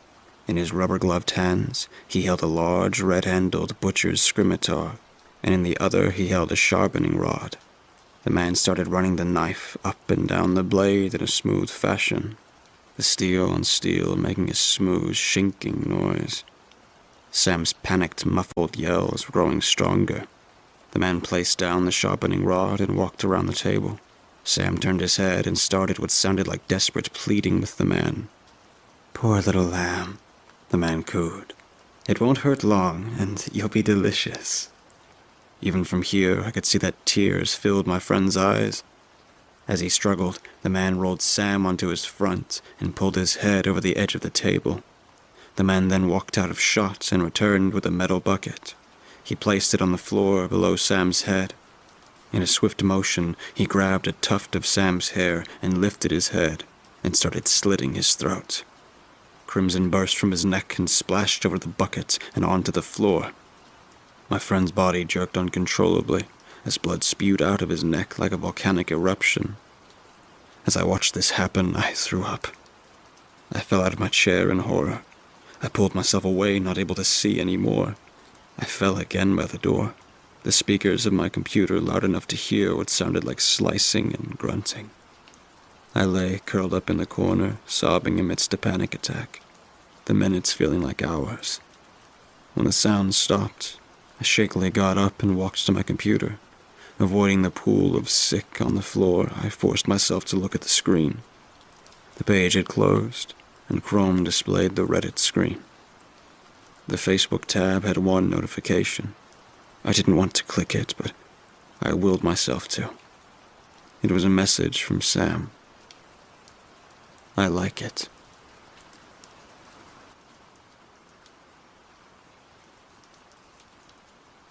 Number 1.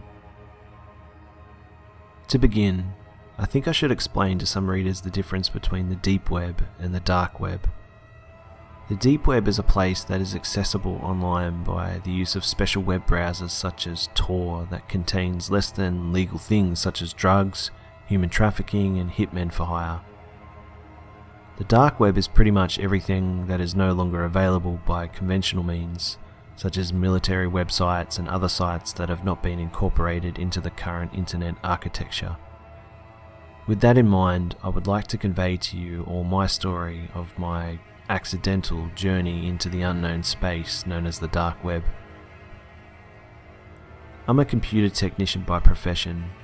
I work for a company that is contracted by local businesses and private consumers to set up internet connections, install software, and repair any sort of computer problems that may come up. So naturally, I get all kinds of crazy stories and problems that these people can come up with. I swear some of these people just don't know how to work a computer, even in this day and age. Anyway, One day I get a call from a local business complaining that their internet is acting up and that they must have a virus. So I shake my head thinking that someone must have unplugged a network cable or downloaded a Trojan horse accidentally. As soon as I arrive, the man who called me immediately spots me and starts going on and on about hackers and how much he hates Microsoft Windows and how many viruses it creates and all that nonsense that I usually receive when addressing business problems. He leads me to his computer and I pull out my laptop and sit down in front of it and begin to work. He tells me good luck and walks away to do whatever it is he does in his downtime. I open up the browser he uses, and to no surprise, it opens to a blank page. He doesn't even have a home page at this stage. So I try connecting to google.com, and there's a 404 error. Alright, well, I know that google.com definitely exists, so there's a problem with this internet connection. I open his network and sharing center to see if I can use the built-in troubleshooter to diagnose the problem. But I give myself a well-deserved facepalm when I see that he isn't connected to any network at all. So I search for networks and find a few wireless connections for him to connect to. They're all WEP, encrypted, and I'm almost positive that he doesn't know the key. So I break out my laptop and run a WEP cracking tool to get his computer up and running again. As I'm waiting for my tool to find the WEP key, another network suddenly shows up on my computer. This one unprotected with an SSID consisting of a random hexadecimal string. Now, I'm extremely bored waiting for this guy to return, so I decide to connect to it and take a little look around to see where this was coming from. I connect without problems and open up my toolkit of cracking tools to see if I can find the source for this connection. As I'm having fun, hacking away at this unprotected network, my computer freezes up. Albeit only for a second or two, but this doesn't happen much and it caught me by surprise. I shrugged it off as the poor internet speed and kept on going. A couple of minutes later, however, it happened again, and a few minutes after that, once again. Each time getting longer and longer. Weird, I thought to myself. What's with this network? It was then that things started getting really interesting. After the long string of pauses, my screen flickered a little bit and out of nowhere my browser opened by itself. Now I was worried that I had somehow infected my computer with some kind of malware by connecting to this network, and I proceeded to close the browser and began to disconnect from the network before anything worse could happen. But I couldn't disconnect. No matter how many times I clicked the little disconnect button, my computer didn't respond, despite everything else on my screen running fine. Shit, I thought to myself, this is going to be a long day. And just as I was about to hit the power button on my laptop to perform a hard reset, my browser opened again. This time with a little chat box opened. Hello? I stared at the screen for a couple of seconds, not quite knowing what was going on. I want to talk to you. Now, I heard about these AI programs that have all these program responses to simulate conversation with people, and I was not impressed. This was one nasty virus. You need to leave this network now. This is your last warning. Maybe an automated security program designed to keep hackers out. I'll have to admit, I was impressed with it. I had never seen anything like this before. I'm telling you one last time, leave now. I don't know what made me do it, but I responded to the program, or what. The next response scared me more than anything in this world ever has. The program began listing information about me, my name, address, telephone number, credit card information, my parents' names, their addresses. My heart sank in my chest and all the colour immediately left my face. I couldn't move. I just sat there, paralysed with fear. But what came next was even worse. Don't look at me like that. My webcam was on. You really shouldn't stare, H3Man 4694. You might see something you regret. Suddenly, the most horrifying images you could ever imagine flashed on my screen. Images of disemboweled humans, human sacrifice, detached limbs, cannibals eating people, video clips of mass suicides and firing lines. My heart was racing, my body was shaking in utter fear of the images I was being shown. They seared into my brain. These were things that no one should ever see. I mustered the strength I had left and hit the power button on my computer and slammed it shut. I ran to the bathroom and threw up a couple of times. I was drenched in sweat. I could barely compose myself. It took me about 20 minutes to go back to my computer, and even then I had a hard time getting near it. I looked over at my client's computer and it was connected to the wireless network I was cracking earlier. It was working fine now. Just then, my client returned and thanked me for fixing his internet. I didn't say anything. I just grabbed my laptop and left. So, I live with my boyfriend in a small one-storied house in the suburbs just outside of Bristol, England. Now, my boyfriend is the manager at our local pet supermarket, so he'd oftentimes have to work late-night shifts during the night. Because of his crazy work hours, I was forced to stay home and occupy myself by watching movies on the TV. One night, it was raining heavy and my boyfriend was at work as usual, and I was at home watching a few episodes of The Walking Dead on Netflix. While watching my show, I unexpectedly heard a knock at the door. At first, I thought it was our delivery guy that brings us our groceries every week, so I get my ID and start heading toward the door while putting on my mask. This was during the current pandemic, and my boyfriend and I don't like to go shopping in fear of catching the virus, so we have someone bring it to us.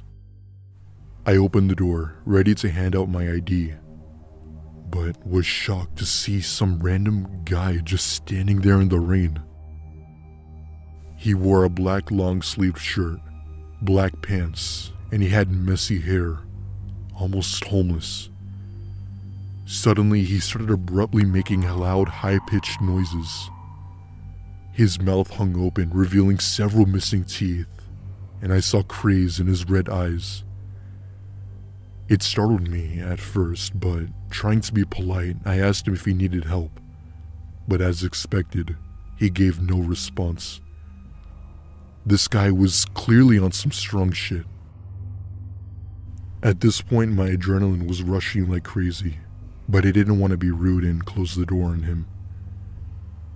After several attempts of me asking if he needed help, he slowly turned around and walked back away, disappearing into the night, still pouring like crazy. I was a bit weirded out, but I didn't feel threatened and figured this guy was just drunk. I continued to watch my show, and eventually my boyfriend comes home and we call it a night. Fast forward to around 4 in the morning. I was sleeping in my bed when I heard my phone ring.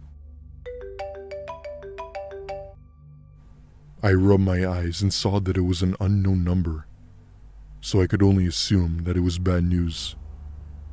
As soon as I picked up the phone, I then heard the noises. The very same noises from the man earlier. I hung up the phone and blocked the number, making sure that they wouldn't call back. But I have no idea as to how he managed to get my number. That question still haunts me till this day. I still live in that house today, and nothing strange or abnormal has ever happened since.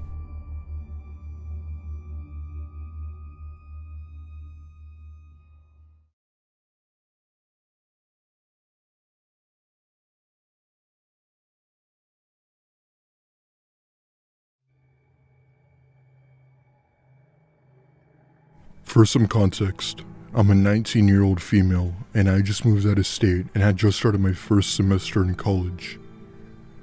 I didn't live on campus as it basically costed a fortune, so I had to live with my parents until I could afford to move out.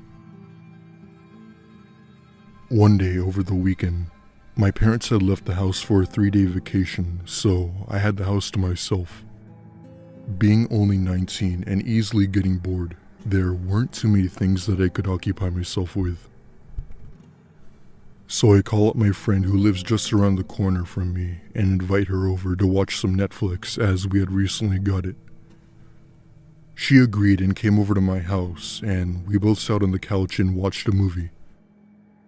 About an hour into the movie we were watching, my friend grabs the remote and pauses the movie, saying, "Liz, do you hear that?" It was very faint, but I could just make out a sort of slight metal banging coming from my backyard. I live by a wooded area, so there are a bunch of unwanted critters that look around my backyard.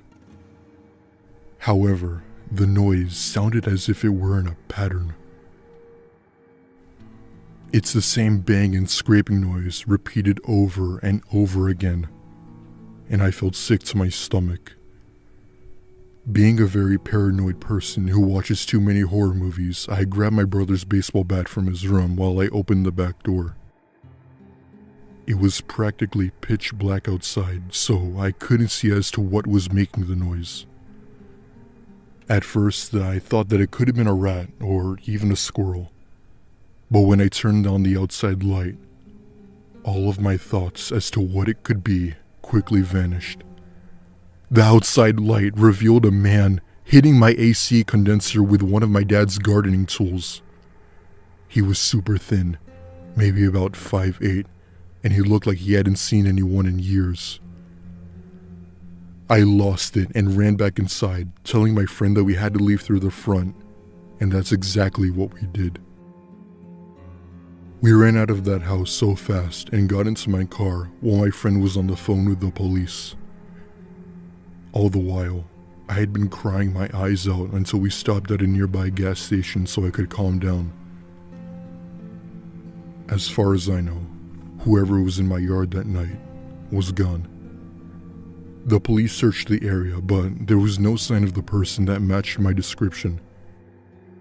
Later, the police told me some very disturbing news.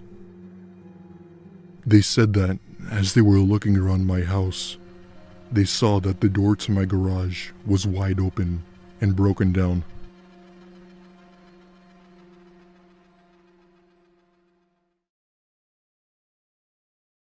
My boyfriend was out for a drink in London a few weeks back, and I was looking forward to having a night in.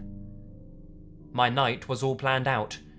Some Netflix, takeaway, open up some wine, and share the sofa with our dog.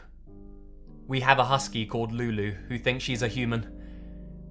Anyway, Lulu and I had a great night, and we retired to bed. Lulu usually sleeps in our bed, but right near our feet. I woke up to Lulu licking my face, barking and pawing at me. This is something she's never done before. I immediately think that she needs to go to the toilet, so I get up out of bed. I can hear this very loud banging going on downstairs. How drunk did Luke get? I think to myself. We get to the top of the stairs, and Lulu pushes me backwards and stands on the stairs, growling. I tried to push past her, but she kept looking back at me and wouldn't let me past. The banging continues. "What the hell are you doing? Come to bed right away," I yell down the stairs, hoping that my boyfriend would finish whatever he's doing, come to bed, and I can talk to him about it tomorrow. The banging stops, and Lulu takes a few steps towards the stairs, but is still growling. I get a bright idea, and I go to get my phone, which was charging near the bed, and I ring up Luke, my boyfriend. I thought he might have passed out downstairs, so I just had to wait and hear his ringtone, and follow that to lead me to him. "Hey babe, just turning into the street now. Why are you still awake?" I tell him about the banging on the door, and that I thought it was him. I can hear Lulu growling, and we both agree that this is not normal behaviour for her. Luke says that he's 2 doors away, and we hang up. When he comes in, he tells me to go to bed since it's so early, and we can talk about it in the morning. We all go to bed, except for Lulu, who sits right near the door all night, What we found out in the morning made my blood run cold. The front door was nearly off its hinges. The banging was someone hitting it over and over again, and nearly making their way into the house. We got a new door, and the guy who fit it said that it would have only taken a few more hits, and then the door would have given way. Thank God Lulu woke me up.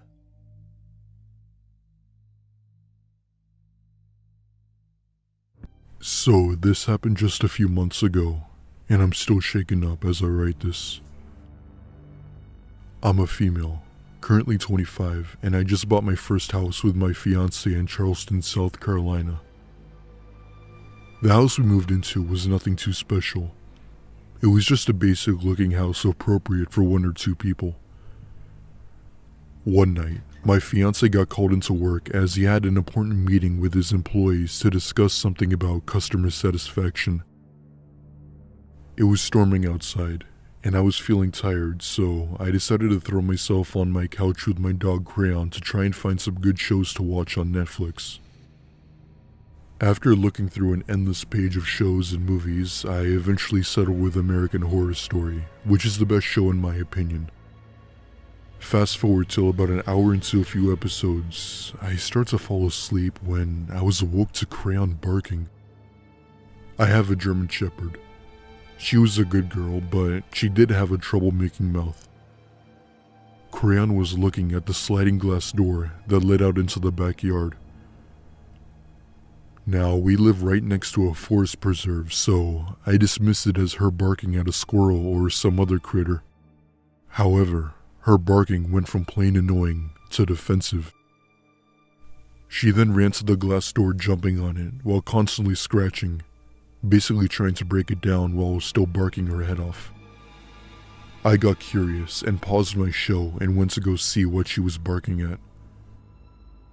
I took a few deep breaths to compose myself and flipped on the switch to the outside light, and what I saw will forever haunt me till this day. There was someone standing in a black raincoat looking at me, wearing a vendetta mask. It was well into the night, so I couldn't make out any features. Maybe 6 foot tall, an extra build. I closed the curtains and went straight to my cell phone to dial 911. I called Crayon over and hid in my room with him until the police showed up. Suddenly, I hear a loud crash from the living room, and at that point, I knew he had broken in. All the while, I was sobbing, praying to God that I don't die, when I heard sirens in the distance, and at that point, I felt like 1,000 pounds had been lifted off of me. I then hear rapid pounding at my door, along with 2 or 3 people yelling police. I gladly opened the door and tried my best to explain everything, but like in most situations similar to this, the man was long gone. He got away scot-free. The next week, my fiancé and I had to replace the sliding glass door, and we now have a camera security system installed. I still wondered what would have happened to me had Crayon not been there to alert me.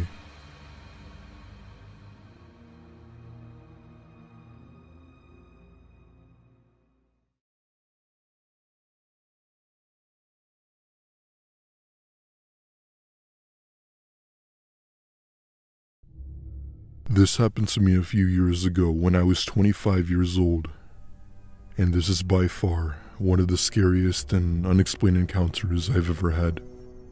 It is absolutely true, and it's something that I just had to share. I live in a terrace house, which is basically multiple houses combined together, forming that of an apartment. It's not the best place to live in, but my parents wanted me to move out, and this was one of the only few locations that I could afford monthly rent. I live in Los Angeles, so it's expensive as hell, and without a lot of money, you're basically either struggling financially or living on the streets. Anyway, I had just gotten home from work after a long day's shift and needed time to myself.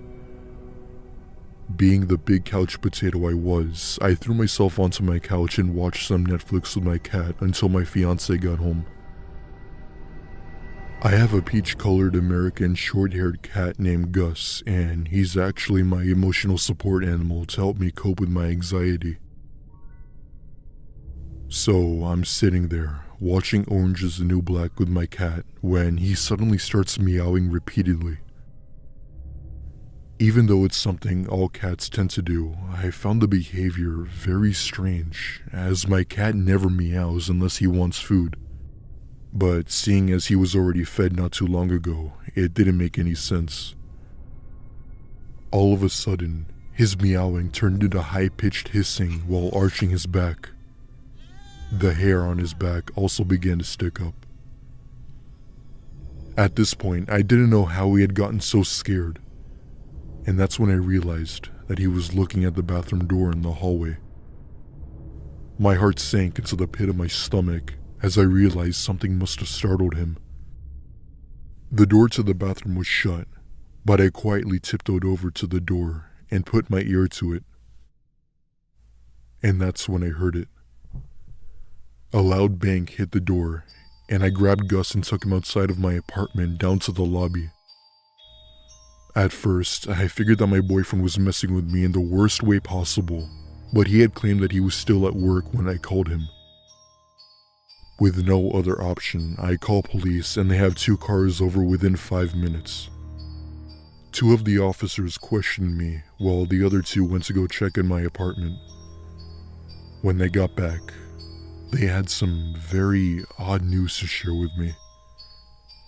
They had gone up to my room and searched my entire apartment, but didn't find anyone. This was technically impossible, as I had locked the front door when I heard the noise, so whoever was there couldn't have left.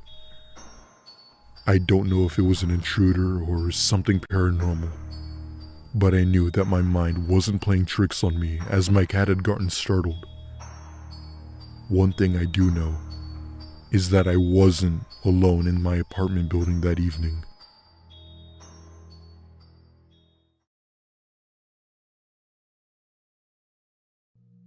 I never even met him. I didn't know his name or face. I was blissfully unaware of his very existence. I will never know why or when it started. I'm glad for that, I guess. I moved into my very small apartment in February of last year. My landlord, Olivia, was a sweet older woman who would cook too much food and bring me leftovers. She was great to me, even after I told her my problem. I'm antisocial, but she didn't mind renting to a reclusive young girl who reminded her of her daughter. Every few weeks, she would knock on my door and then leave, letting me know she was leaving something for me. I loved that. Not even my family would cook so well. The next morning, I wash and leave her empty containers outside my door, and by an hour or so, she would come back and take them away. My other neighbours seemed fine, but I never really talked to them. I work from home, so any time I was ever forced to go out, I rushed out and into my apartment, avoiding an uncomfortable situation. I loved living alone. It was everything I hoped for. I could just breathe. By April, though, I started noticing things were not right. Things were moving, or plain disappearing. I was convinced it was just anxiety, caused by my new medication and the move. Another side effect was that it made me so drowsy. Since I hated seeing the doctor, I just dealt with it. I took naps during the day now, and eventually stopped caring. That is, until one incident doubled my paranoia. Olivia brought me some sort of Greek tossed salad for lunch one day, and I enjoyed it with my friend, Netflix. I fell asleep in the middle of Portlandia, and I woke up that evening at 5 p.m. per usual. What wasn't usual was that my bedding on the opposite side of me was disturbed.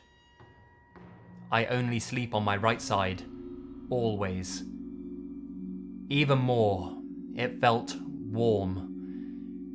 My first thought was that I must have rolled around a lot, but I knew it was too odd to dismiss.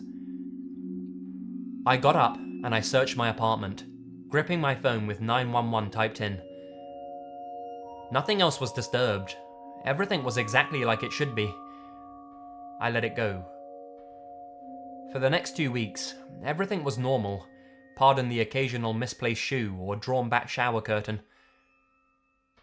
I thought about telling someone, my parents, maybe Olivia, but if it's not life or death, I'm not reaching out to anyone. I wasn't scared. I was nervous, perhaps a little stubborn as well, but I stayed. I'm not letting some stupid anxiety ruin my lovely, lonely world. May came, and it was getting worse. My underwear, toothbrush, hell, maybe even my food was being misplaced. Every time I woke up, there was some strange odor in the air. I finally realized this won't go away if I keep ignoring it. I called up my mum, and I begged to come and stay for a few days. When I got home, I told them everything. Saying it out loud solidified any creepy suspicions. That weekend, my dad went to my apartment, and what was found was true horror. Written all over the walls was, "Come back, baby, please." He ran out and called the police. There was no one living in my apartment, but someone definitely had access besides me. The investigation revealed a man, Henry, the son of my landlord Olivia, was in a projected relationship with me. They showed me his confession on tape. He admitted coming into my apartment every night and every day with his mother's extra key. He claimed that we were in love and that he had my permission. He drugged his mother's food that she left out for me, which of course caused my drowsiness, and he would let himself in, watch me sleep, touch my hair, and kiss my shoulder. The leftovers in the fridge were tested and confirmed that suspicion. I was absolutely horrified and disgusted. A man I never knew existed collected my hair, clothes, and trash, and practically lived in my apartment for 4 months.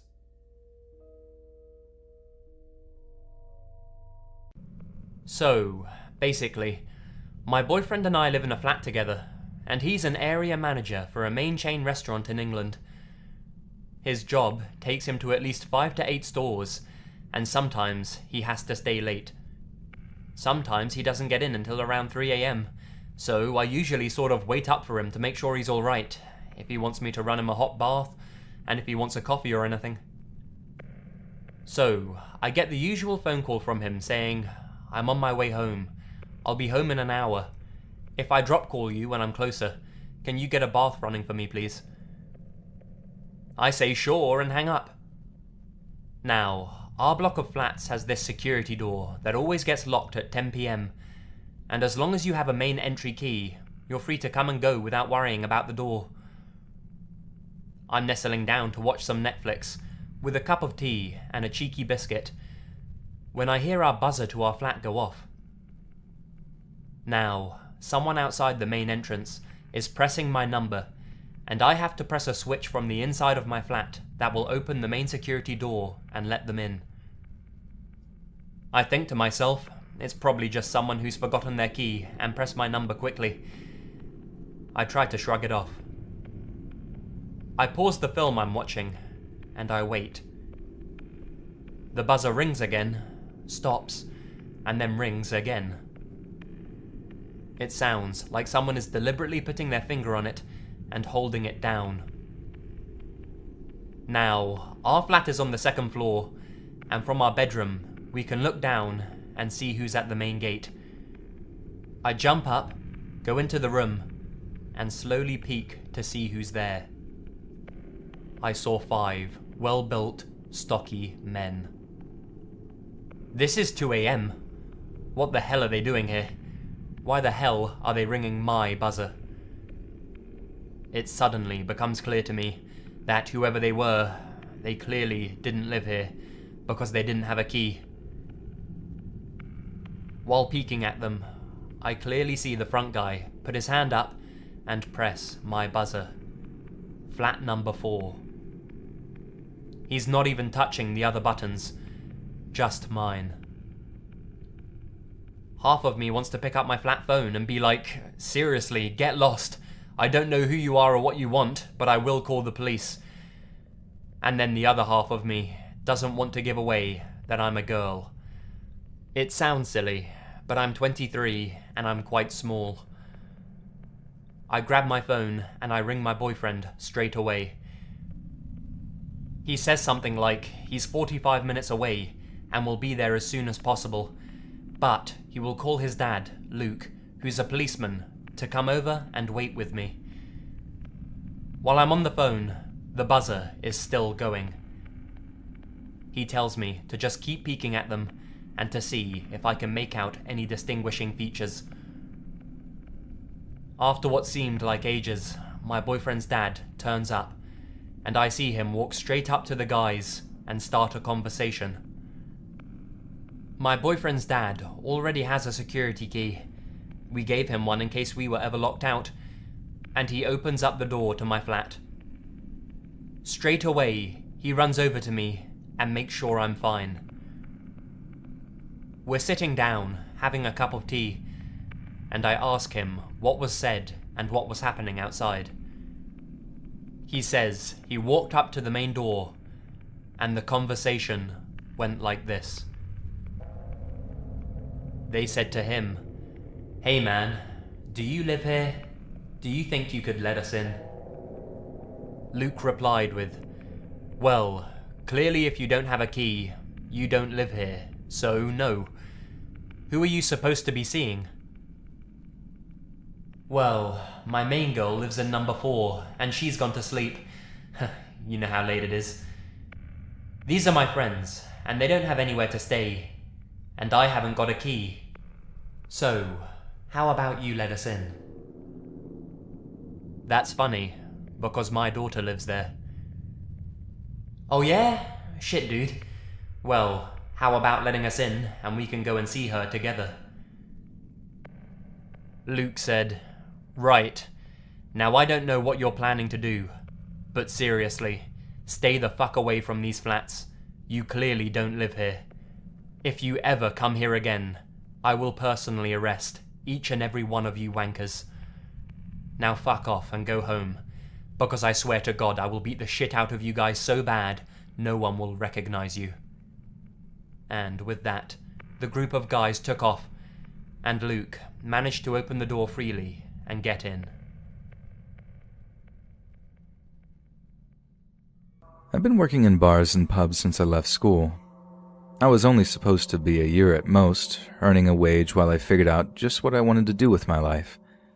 But before I knew it, just 1 year became 2, then 3 once I had secured a position as supervisor in a local pub. Being a bartender is hard, but it is never boring. Busy shifts generally means lots of laughs and lots of tips. So, as much as you get mobbed on the weekends, it never feels too overwhelming, especially when your favorite regular buys you Jaeger shots when the boss isn't looking. However, there is one date on the calendar that every bartender all over the world has come to dread. That date is March 17th, St. Patrick's Day. Now, where I live, St. Patrick's Day means everyone, and I mean everyone, no matter their background or identity, suddenly pretends they're Irish. From the Kiss Me I'm Irish shirts that sell by the truckload, to the fake ginger beads and 4-leaf clover hats that plaster the bar's floor once the night is over. St. Paddy's Day always seems to bring out the wilder side of the local population. This is only exacerbated by the number of actual Irish people who get a ferry over for a few days to celebrate the holiday among foreigners. Those guys don't mess around. We opened the pub at 10 in the morning to start serving breakfast and lunch, and there is always a bevy of Irishmen waiting outside, having already sank a few pints in hotel bars before they arrive. This really does add a feeling of chaos to the proceedings, and I'm not sure if it's the English sense of competition, but people genuinely do try to outdrink the Irish on their own national holiday. A foolish endeavor if ever there was one. This can lead to some pretty horrendous working conditions, and sometimes the number of times you end up mopping up vomit ticks over into the double digits. Gross, I know, but manageable. What wasn't manageable for me anyway was a visit our pub received from a man a few Paddy's days ago, one that I don't think I'll ever forget. So one of the things that strikes you about the Paddy's Day crowd is how they're all basically wearing the same thing. I have previously mentioned all the tacky souvenir-type items revelers can get their hands on, but maybe not the ridiculous proliferation of said items. Companies like Guinness, in a bid to sell as much of the black stuff as they possibly can, flood entire cities with merchandise that is often given to drinkers for free. So picture a scene where 99 people out of 100 have green-branded Guinness t-shirts on. Most are wearing those dumb leprechaun hats, those ginger beards, and some are even wearing extremely creepy-looking leprechaun masks. Starting to get the picture here? Everyone looks alike, which can make bartending particularly difficult, not to mention how difficult it is to remember who's ordered what drink. So at one point I'm pulling up pints when this one fella in a mask steps up. I ask him what he's after, and he says something unintelligible through his leprechaun mask. Now I'm sick to the back teeth of asking people to take their masks off so I can make out their orders, so I may have been a bit rude when I asked him to take off that daft mask. He just shakes his head, asks me to lean closer, then orders a pint of Guinness in a distinctly English accent. Something you need to know about Guinness in particular: you don't just pour a pint of Guinness and whack it down in front of a customer. You have to pour about 2/3 of the thick black fluid into the glass, then leave it to settle before topping it with the rest of the Guinness. That way, you end up with a perfectly balanced pint of stout that's as creamy as it is malty. So that's exactly what I do. I pour the dude's drink, then leave it to settle, just like I'd done 1,000 times before, only to find the masked man almost violently waving at me. I asked him what was wrong, and he starts complaining that I'd only half poured his bloody drink, and that I was to bring it to him immediately. I laugh a wee bit, then start giving him the talk about how you need to let it settle before serving blah blah blah. He then accuses me of taking the piss out of him, and starts kicking off about how I'm looking for a fight with him and all this other nonsense. At that point, I cut him off. We can't have anyone like that in our pub, and they're only ever out to cause trouble, and giving them alcohol just makes that kind of situation 100 times worse.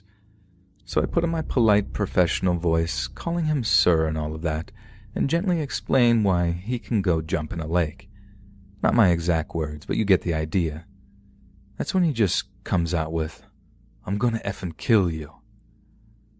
I was taken aback by this, and I remember just leaning back with a look of confusion like, "What did you say to me, fella?" He repeats that he's going to wait outside until we close, wait for me to leave, and then kill me. He said he didn't live far, and that he could go back and fetch a kitchen knife in less than 10 minutes. I've had threats like this before, and yeah, they're grim, but it's always from a guy who's coked up and raving. 9 times out of 10, they don't even remember you the next day, and the drunk that was threatening to smash your face in will try and make casual conversation about the footy, as they'd never even met you. But this guy was calm as anything. He just gently and slowly explained how he was going to kill me, and it didn't matter if he was arrested or caught on CCTV because I'd be dead, just like I deserved. I'm not even afraid to admit that I was actually seriously freaked out at this point. I reached forward, trying to pull the mask off that concealed his identity from me, but he dodged, waving as he walked away from the bar and disappeared into the crowds. And I do mean disappeared. I spent the next 15 minutes or so wandering around the horseshoe-shaped bar trying to figure out where this fellow had gone, but I couldn't see him. There was every chance he was just tucked away in a corner somewhere. whining to his mates about how the bartender is a bellend or whatever, but it seemed just as likely that this guy really had gone back to his flat to get a weapon and that he was just using the chaos of the day itself to his advantage. By the end of the shift, I was emotionally exhausted. Every time I saw one of those daft leprechaun masks, I couldn't keep my eyes off of it. Every single one could have been that lad coming back to stab me to death in my own bloody workplace.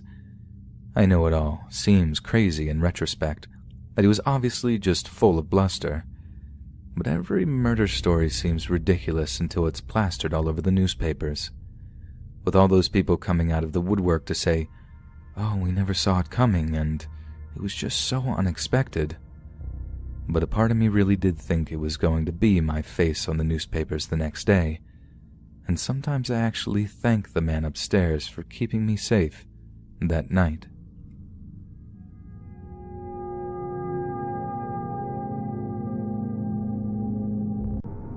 Some living arrangements can be unusual, to say the least, and renting on-site at a storage facility is very, very different than living in a regular apartment.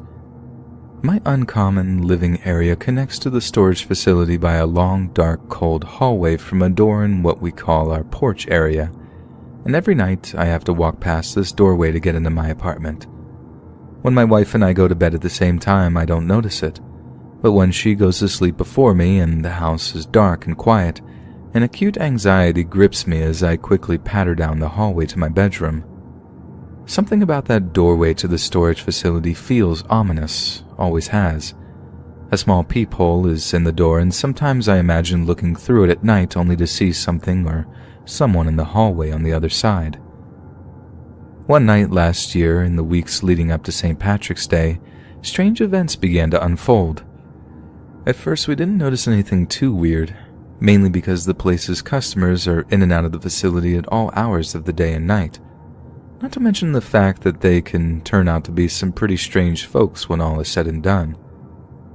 Anyway, at first, it was just things like my toolbox going missing and then reappearing broken, or a small pile of leaves being left in front of my wife's office door. We figured it was bored teenagers, maybe even a drunk stumbling home from the speakeasy around the corner. But then things were starting to get weirder. We awoke one morning with the bedroom windows open when we didn't remember opening them the night before. A quick inventory of our belongings showed that nothing had been stolen, but we filed a police report for what was apparently attempted burglary. One night at around 4 a.m., our bedroom lights began wildly turning on and off, waking us up, and stopped just as quickly as it began. We put it down to an electrical fault and made a mental note to call the landlord. But the very next morning, we found the bathroom mirror was shattered, and in the living room, all of the furniture was stacked into a big pile. The night before St. Patrick's Day, I really didn't want to be home alone. Rosa, my wife, had to work late, so unfortunately I didn't really have a choice. We were both on edge at this point from the events of the previous days and nights, and we were constantly snapping at each other for a lack of sleep. Thankfully, I had to work too and was able to get away from the apartment for a few hours. But I dreaded returning home. When I finally did so, Rosa was still at work. I gave her a call to see how she was doing, and she seemed stressed. It was a busy day and she had been forced to take on extra paperwork, but she assured me she'd be done soon, as fast as she could. The moment I walked through the door, I felt like someone was watching me. I also noticed that it was absolutely freezing inside, even though it had been a pretty nice day outside that day. I checked the windows to see if they were inexplicably open again, but they were closed. Then I walked down the hall towards the porch and found the source of the cold. The door to connecting our apartment to the facility was wide open, and a draft was coming in from the dark hallway. I closed the door, concerned with how it had gotten open because we always kept it locked. After Rosa got in from the office, things began to get weirder. She was just as shocked as I was to learn that the door in the porch area was open when I came home, but she had some news for me too. While I was at work, apparently the power had been going on and off all day, despite near-perfect weather. We had ended up purchasing one of those home CCTV systems you can link up to your tablet device. Rosa had been watching a feed of the security cameras and said that he'd seen people walking around the facility who never came through the front gate. As she was telling me all the strange things that happened that day, the door to the facility hallway slammed open. We slowly approached the door to see who had opened it, but no one was there. We locked the door to the hallway again, the house being eerily quiet as we did so. It was then we began to hear a faint sound coming from the storage facility. It sounded like a dozen voices, all talking or singing in unison. Whoever it was, it had to be the same group of people that had been basically terrorizing us for weeks by that point. We decided to confront them, and it might have been the biggest mistake we ever made. We headed over to the storage stage the noises seemed to be coming from, banging on the metal door as loud as I could to gain their attention. Slowly, the door before us opened. There, standing on the table, were 3 short figures with masks on their faces. We couldn't tell if they were kids or grown-ups with dwarfism, but surrounding them were taller, lither figures who also wore masks to conceal their faces. The 3 smaller people on the table were the ones doing the singing, only it sounded a lot more like chanting in some old language now that we were close. As soon as they realized we weren't invited, that we weren't who they were expecting, the chanting stopped, and all masked faces turned towards us. It was only then that we saw a mass of blood and gore on the table in the center of the small figures. I only saw it for a moment before the door slammed shut again, but to this day I've not been able to get that mess out of my mind. I still remember the smell that came from that room, the raw meat smell. It makes me sick to this day. We ran back into our apartment, locking the door behind us and immediately calling the cops. We struggled to relay just what we'd seen, insisting that they had to hurry as we suspected that there were children at risk. But when they arrived, we could no longer hear the chanting sound coming from the storage facility. I was hardly surprised when the cops forced their way inside and found no one present, but what really confused me is that there wasn't a single trace of blood we'd seen. The cops told us that forensics teams combed the facility and couldn't find a single fiber or fingerprint to corroborate our story. Not long after we moved. It was awfully disappointing. We were practically living rent-free in that apartment, but when it came to the horror we'd experienced that night, money was no issue. I'd have paid double what we were paying now just for peace of mind, because I never, ever want to run into those people again. Because another encounter, and I don't think we'll get away so safely.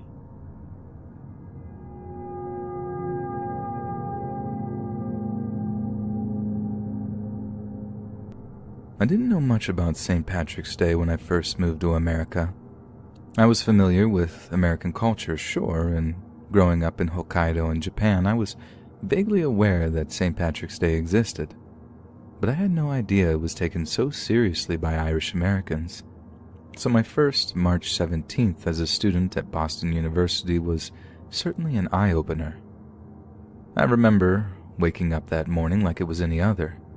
I threw on some clothes, ate a small breakfast, then headed down to Boston Common to catch the T to the university library. It was only then that I saw just how enthusiastic Boston was over St. Patrick's Day. Almost everyone I saw had some item of green clothing. Even smartly dressed businessmen had little green pocket squares or wore 4-leaf clover pins.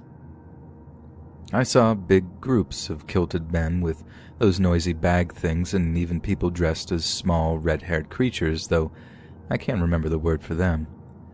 Yet I could barely believe my eyes when I saw the Charles River. Somehow, some way, the city had managed to dye to entirely a bright green. Everything seemed to be bigger and louder in America, unlike Japan, where we almost pride ourselves on not showing too much emotion. I was reflecting on this for a moment as the T stopped and looked on some more passengers, but as one man embarked the train, he immediately locked eyes with me. I said a silent prayer that he would leave me alone, but it was wishful thinking. He had already given me the kind of look that many girls dread. the kind of look a cat might give a wounded mouse. Then, to my ultimate disappointment, he sat down next to me.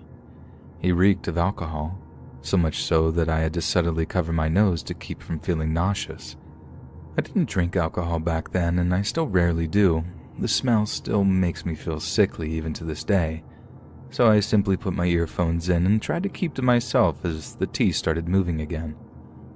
A few minutes went by and I felt the man turning towards me, before the muffled sound of him saying something to me could be heard through my earbuds. I tried to ignore him as best I could, but the man began to poke me in the arm to get my attention.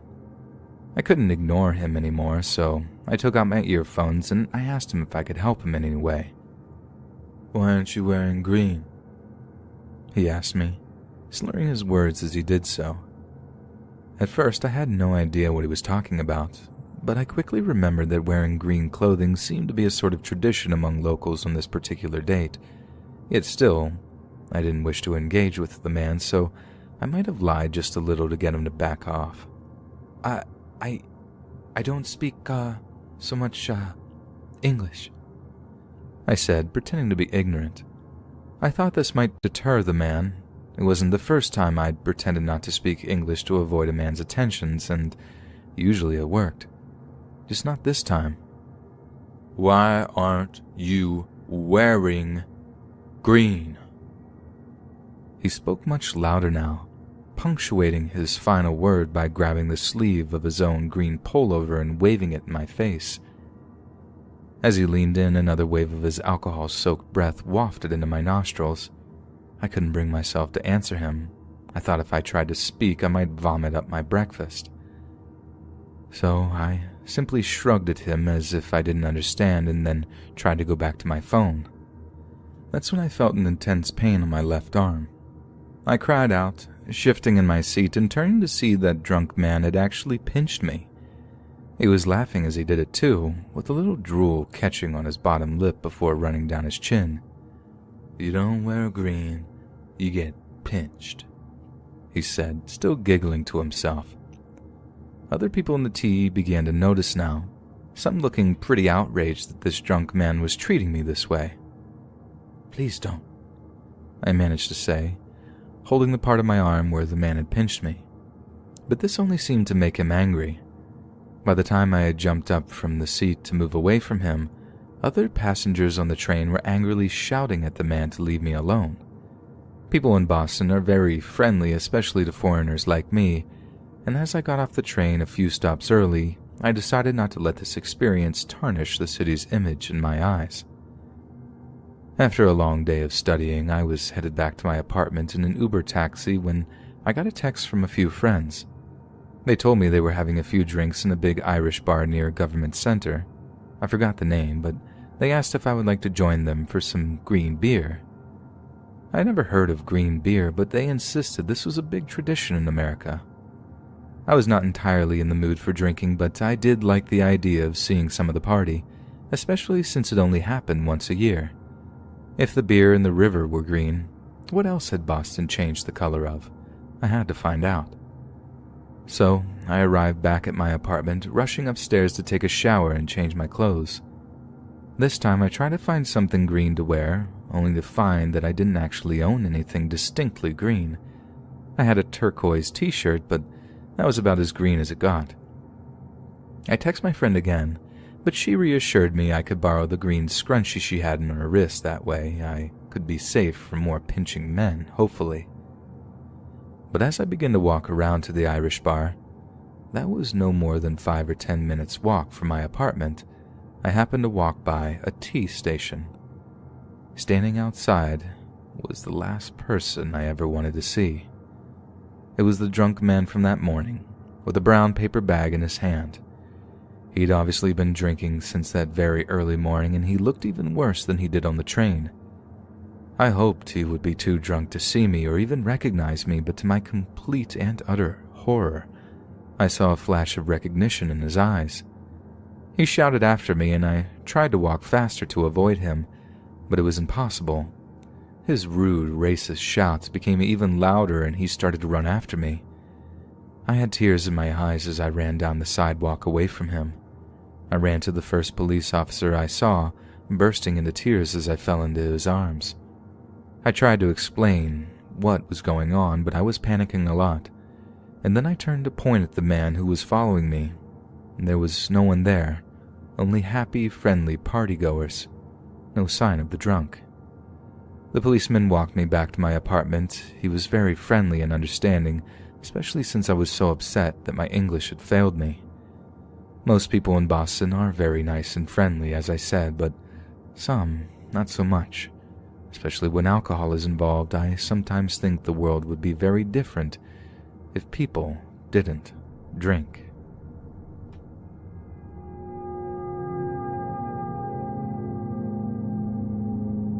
It is March 17th, 2019, St. Patrick's Day. In Cookstown, County Tyrone, 17-year-old Lauren Bollock is getting ready to go to a party. She and a group of friends had spent their entire school day in increasing levels of excitement, swapping ideas on what to wear, exchanging rumors on who would and wouldn't be attending, and most importantly, scheming on how to get their hands on the most quintessential of St. Patrick's Day's amenities: booze. No Paddy's Day party is complete without an unhealthy quantity of the demon drink, as any self-respecting Irishman will tell you. And as for the underage Lauren, buying alcohol would be as easy as putting on a little extra makeup and standing on her tippy toes at the counter. After all, without the telltale school tie, very little separates the appearance of a student and a fledgling office worker. Lauren and her friends finished their studies for the day before congregating in one of their parents' houses to prepare for the night's festivities.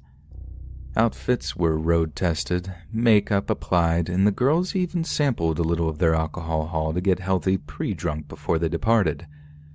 When the time came, they piled into a waiting taxicab which drove them a few miles down the road to the Greenvale Hotel. The sight that greeted them was one of utter chaos. The Greenvale Hotel on the outskirts of Cookstown had decided to throw a Paddy's Day dry disco for the local youths. Underage drinking is a huge problem in the UK in general, let alone in Northern Ireland, where alcohol is seen as a staunch tradition, even a rite of passage. If parents knew where their children were on one of the rowdiest nights of the year, it belayed their fears, even if they understood how inevitable it was that someone would get their hands on alcohol. The popularity of such an event would be evident to Lauren and her friends upon their arrival at the Greenvale, for outside a venue that had a maximum capacity of just 100 or so, at least 500 to 600 excitable Irish young people had assembled and were waiting to be allowed inside. Such a raucous scene might have been off-putting to another group of girls, but not Lauren and her friends. They found the huge gathering of their peers to be intensely exciting and attractive. Rural Ireland can be an extremely tedious place to live for a young person, lacking in all the adventure and attractions of the big city. So any opportunity to mingle with a large group of their peers outside of school hours is something very few Irish teenagers can pass up. Lauren and her friends climbed out of the taxi into a cold and windy evening to socialize with old friends and make a few new ones in the process. Meanwhile, inside the Greenvale Hotel, the management team is in a quandary. They knew all too well that there was far too many youths outside, and that not all of them could be let into the venue. However, St. Patrick's Day was a serious earner for the hotel. After a traditionally quiet January and February, where hedonists eschew the good life in favor of gym memberships and detox regimens, Paddy's Day always kick-started the local economy in a big way. To limit their patrons during such an event would surely be inviting financial ruin, but something had to be done to avoid disappointing more than half of the young people gathered outside. The general manager of the venue made the decision to go outside to address the waiting revelers. He told them in no certain terms that the Greenvale simply did not have the facilities to accommodate so many of them, and some would have to go home disappointed.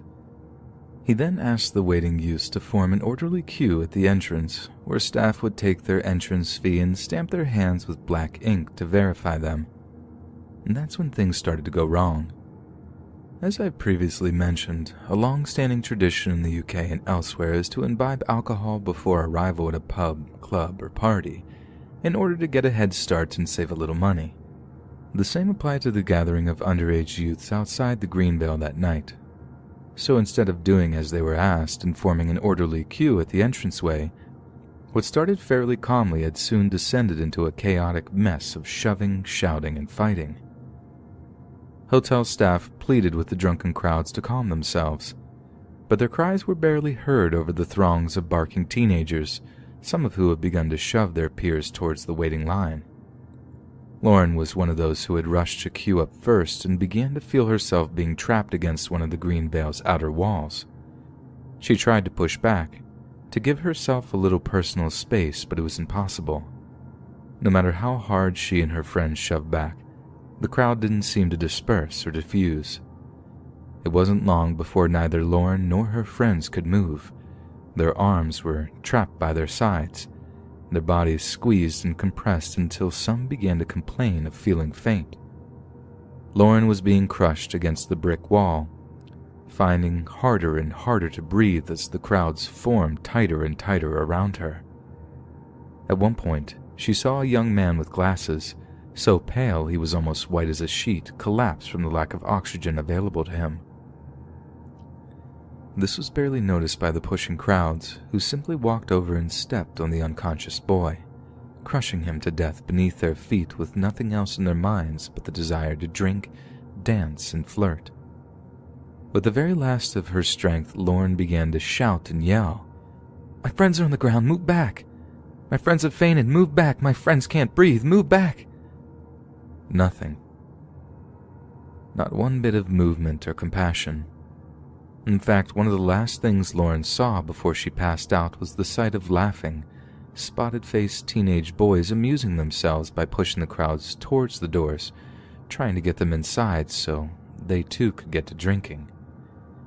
A horrific sight to see in the moments before unconsciousness, but Lauren wouldn't just be rendered unconscious. The crush at the Greenvale Hotel that night went on for another half an hour. By the time the crowd realized what was happening, it was far too late. Lauren, along with several other teenagers, had been suffocated in the crush. Nigel Rudell, the medical director of North Ireland's ambulance service, told the BBC that emergency crews who responded to a 999 call shortly before 9:30 p.m. encountered upsetting scenes. At this stage, everything points towards it being a tragic accident, and our hearts absolutely go out to the families of those involved and everybody who was caught up in this incident last night, he said. Yet the tragedy seemed to have been painted by the media as a seemingly unavoidable one, an incident as sudden and shocking as a terror attack or natural disaster. But there was nothing natural about the deaths at the Greenvale Hotel that night, as they had been entirely avoidable. The facts remained that poor planning, drug use, and youthful zeal had proved a deadly cocktail. And without admitting this to ourselves, the Greenvale Hotel crush is doomed to happen again, and again, and again.